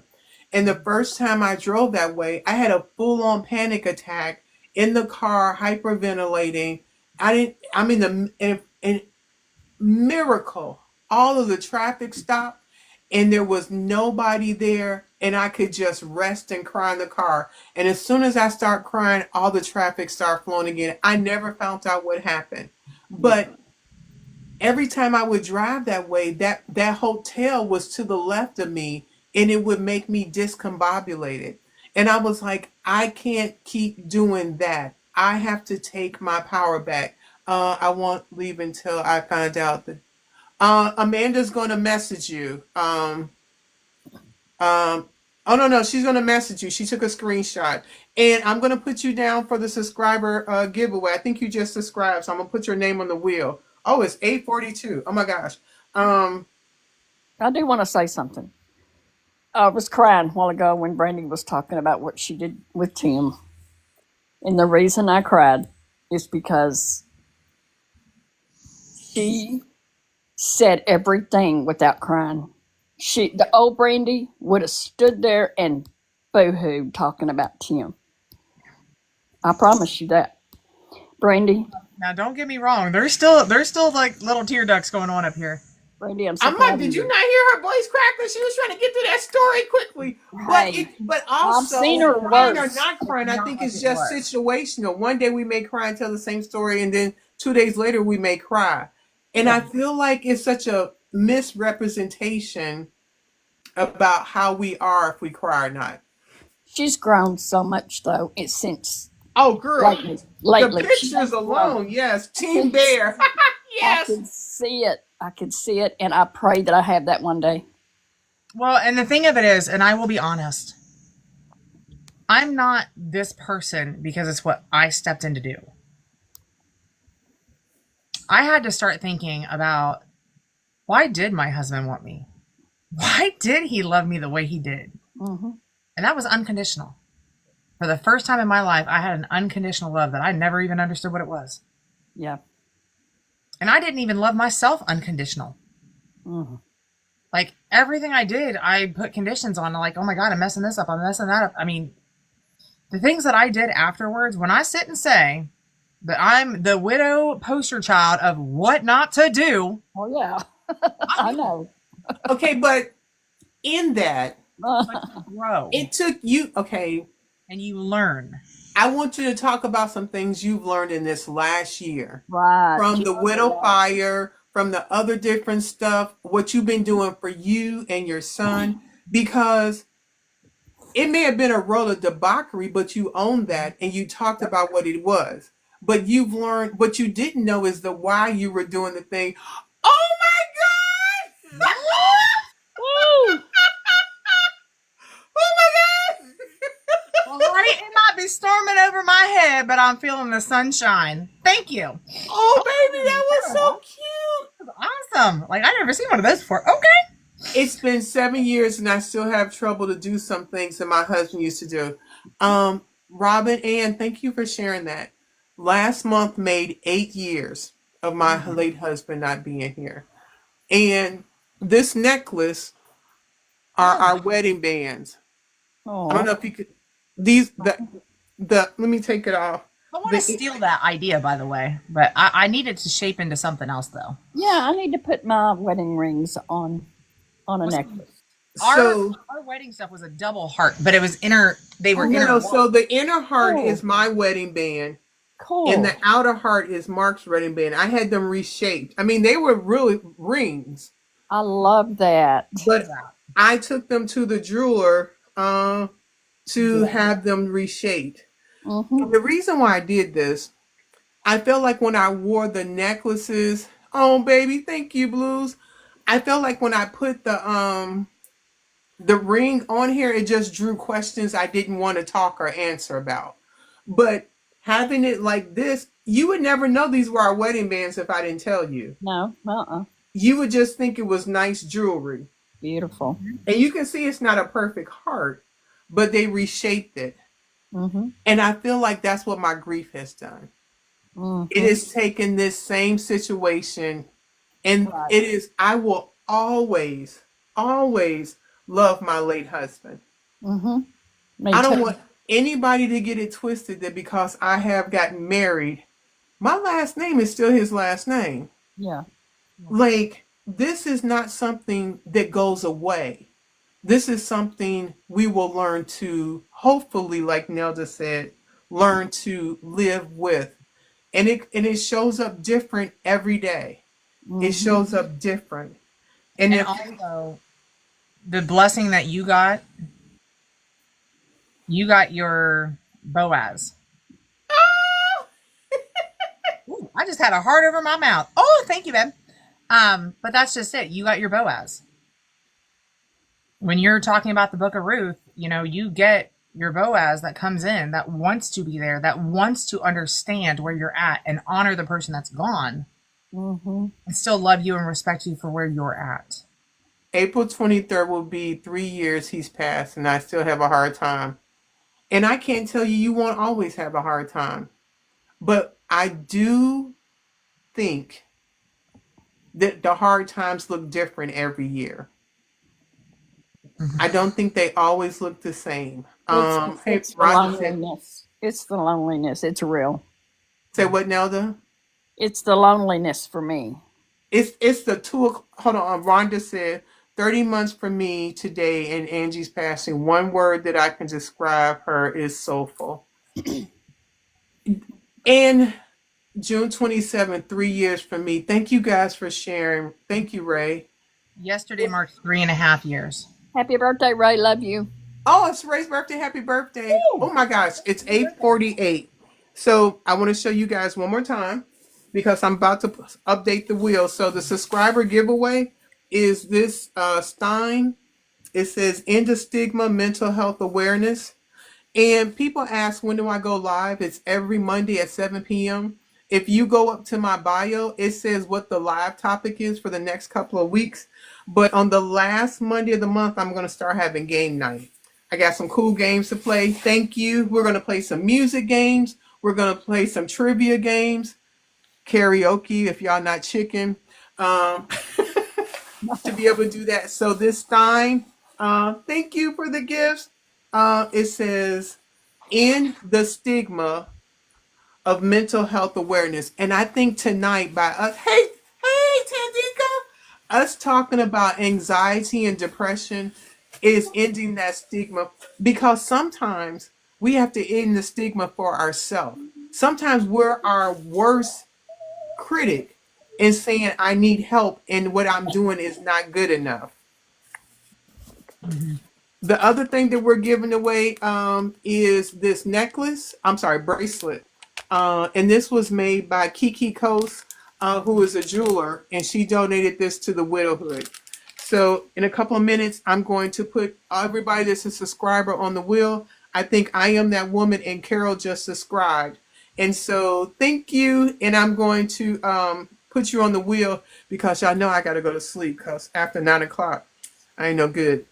You done And took I this. have been using my CPAP, which oh, Awesome. Oh my God, somebody else just subscribed.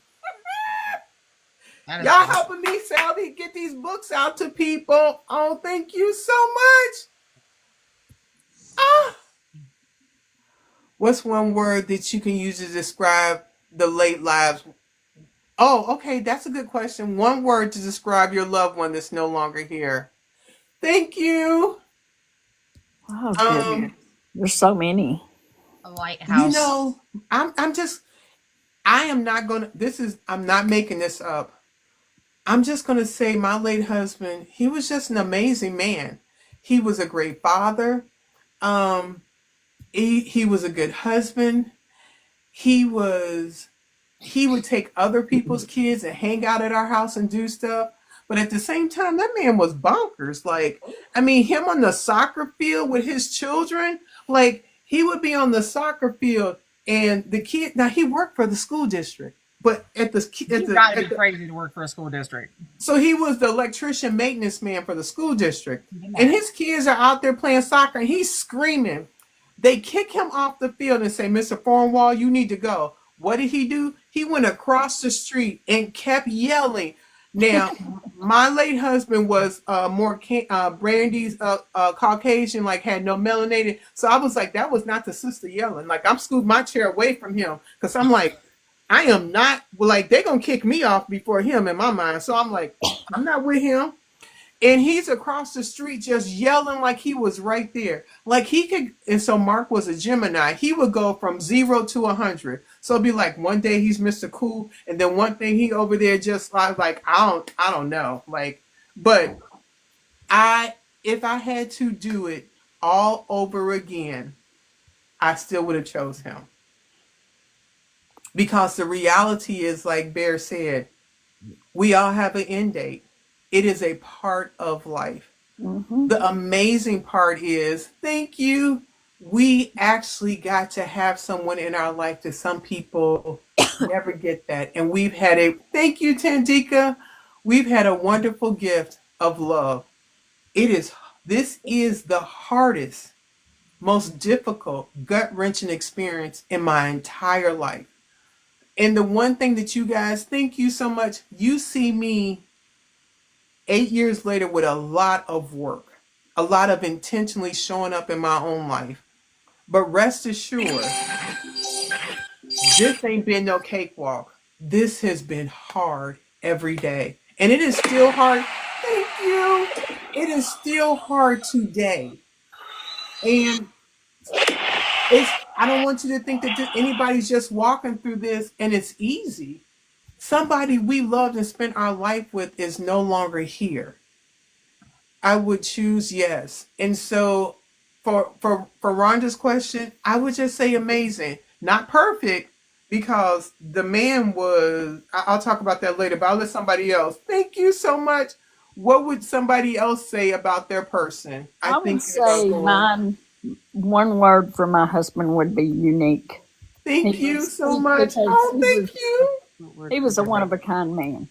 Mm, Husband, father, grandfather, all of it. thank you. In the chat, please share one I word don't know about your one loved word. one, Rhonda. I mean Amanda, I'm sorry. Yeah. About Rhonda's question. Yeah, my husband was, we always said he was I say he was my ride or die, man. It didn't matter if whatever I did, he would just say, I'm along for the ride. I know you can do this. So he Oh was my wow. biggest supporter. And so Hmm. that's what I miss. And like Nelda said, I understand that loneliness because you are so used to having someone to like, hey, let's go do this with, and you don't have that. So Right. when I get like that, I journal and I just kind of write, and I'm talking to my husband like he's sitting right beside me. I do Ooh. that. I talk to Yeah. my husband a lot. Yeah. And it just helped me when I write it down, and then I go back and and we'll read it from like 3 months ago, and I'm like, wow, okay, so Hmm. been helpful, but Amanda, thank you for sharing that. How, and you may not have an answer for this, but you mentioned something that's so huge. Oh, it made it feel like home. I love that. How do we deal with not having our cheerleader anymore? Like that person that knows us inside out like nobody else. Like the friends show up and they're cool and everything else, but that person that knows us, like you feel like that to me is one of the most difficult parts. Like laying in bed and they're not there, I get that, but it's the when something happens and I want to call you or something's going on and you're the person I want to share this with. How do we manage that? Well, I'm I'm not there. I don't know. And that's okay. But I think that's the truth of it. That's Yeah, not replaceable. I think it's like I know I'm gonna sleep in my bed alone, but I'm not. No, I'm not. I haven't dealt with it or full. It still sucks, and I still don't like it. Uh-huh. And but I don't know how to deal with that because it's been a year for me. I have two children, so for me, I have my kids to lean on, and vice versa, and they're like my little partner in crime. But Hmm. um, I don't know. I mean, I don't know. I have a couple friends, but I feel I'm very lonely, and I feel alone. I miss my I miss my bestie. I always say I miss my bestie. you know. So I really don't know because like I said, I'm just at a year, and yeah, I get you get a lot of, oh, you got to get over it, and I'm just like, I don't think I'm Hold never on, hold on, getting hold on, over hold on, this. hold on. Who said you got to get over it? Can I get their number or their screen name? I Because can go and educate you. Oh, I get it all the time. I've gotten it the last couple months because isn't it getting to be a year? You need to okay, get over. somebody literally said that, Amanda. I own a business where I see people every single day, and some of them I know the people because they come in frequently. And believe it or not, yes, I've had several people tell me that. I You can tell them more that your than husband wasn't a wall and you ain't climbing over nothing. He was a man. yeah. And you're going to carry that love and those feelings the rest of your life. Right. And we always made a joke. We said till death, and he carried out his end of his vows. I don't feel like I did, so I'm not. Your They contract is still in works. My contract is still in, so, but I've had several people. I've had several people tell me, my husband would be disappointed in things that I had done, or I Oh, hell shouldn't have to the said no, no, that. no. Oh, you And send I'm them that like, over. I don't know what that means because, but yes, I unfortunately, like I said, I own a business, and I come in contact with people a lot of people on a daily Do I basis. need to come and take up residency for a small period of time to educate people on number one, Oh my they didn't goodness. live with the man, so they didn't know So squat. That's number one. And what your husband would be proud of yeah, and wouldn't be proud of is none of their business. Because guess what? yeah, They truly were not a part of your story. You right, know what your husband would or would not be proud of. Because the fact of the matter is, he's no longer a character in your story walking beside you doing hmm, every intimate thing. But he is a narrator of your story because you know what he would want. There's the right. difference. And They don't I've like said to people, I think this is really important too. Well, Mike's not here, so it's not his decision. So if I make this decision, it might be wrong, and it very well could be. But I need to make the decision that I feel is correct because Mike isn't here to tell me which way. So I got to figure it out, and I might do the right thing, and I might do the wrong thing, and either way, oh well, You learn. We I'll learn get from through our it. bottom line. Yes, you Mary. learn. So I think For people are, sure. you get to a certain time, and they're like, okay, come on, keep it moving, hmm People hmm and got a lot of I'm mouth for cleaning up something and they're I not need to do a doing. bucket. yeah, and I'm like, I lost my homie of 23 years. I lost my best friend. I lost the person I told everything to. Like, but I'm too nice probably when it comes to that. I've gotten a little bit less nice, but Go get yourself an Easter basket or a sand bucket. Pick an empty one. You can drill holes in it all you wish. Next time, and put it someplace close. And the next time somebody says something to you, just pick it up and sit it on the counter. And they'd be like, "Well, what is that for?" Be like, "I don't know, but my bucket of whatever's are empty. yeah. You want to keep on going, and it's got holes, so it doesn't need you to fill it up. Thanks." Okay, Amanda, everything she said, can you share about your podcast if you want to share about that? Oh, yes, I did a podcast. I started it less than 3 months after my husband had passed away because my husband went into cardiac arrest in our home after a shower. No big deal. So my children helped me do CPR on him, and my children were here, and all of that. Where you were talking about helping your spouse out, I could never have done that, but I have had to, just keep reliving it and keep doing it, and you got to keep, So I didn't have a game plan. Like everybody says, everybody's got a plan, so you get punched in the mouth. So I just didn't have a plan, and I wanted people to have a plan.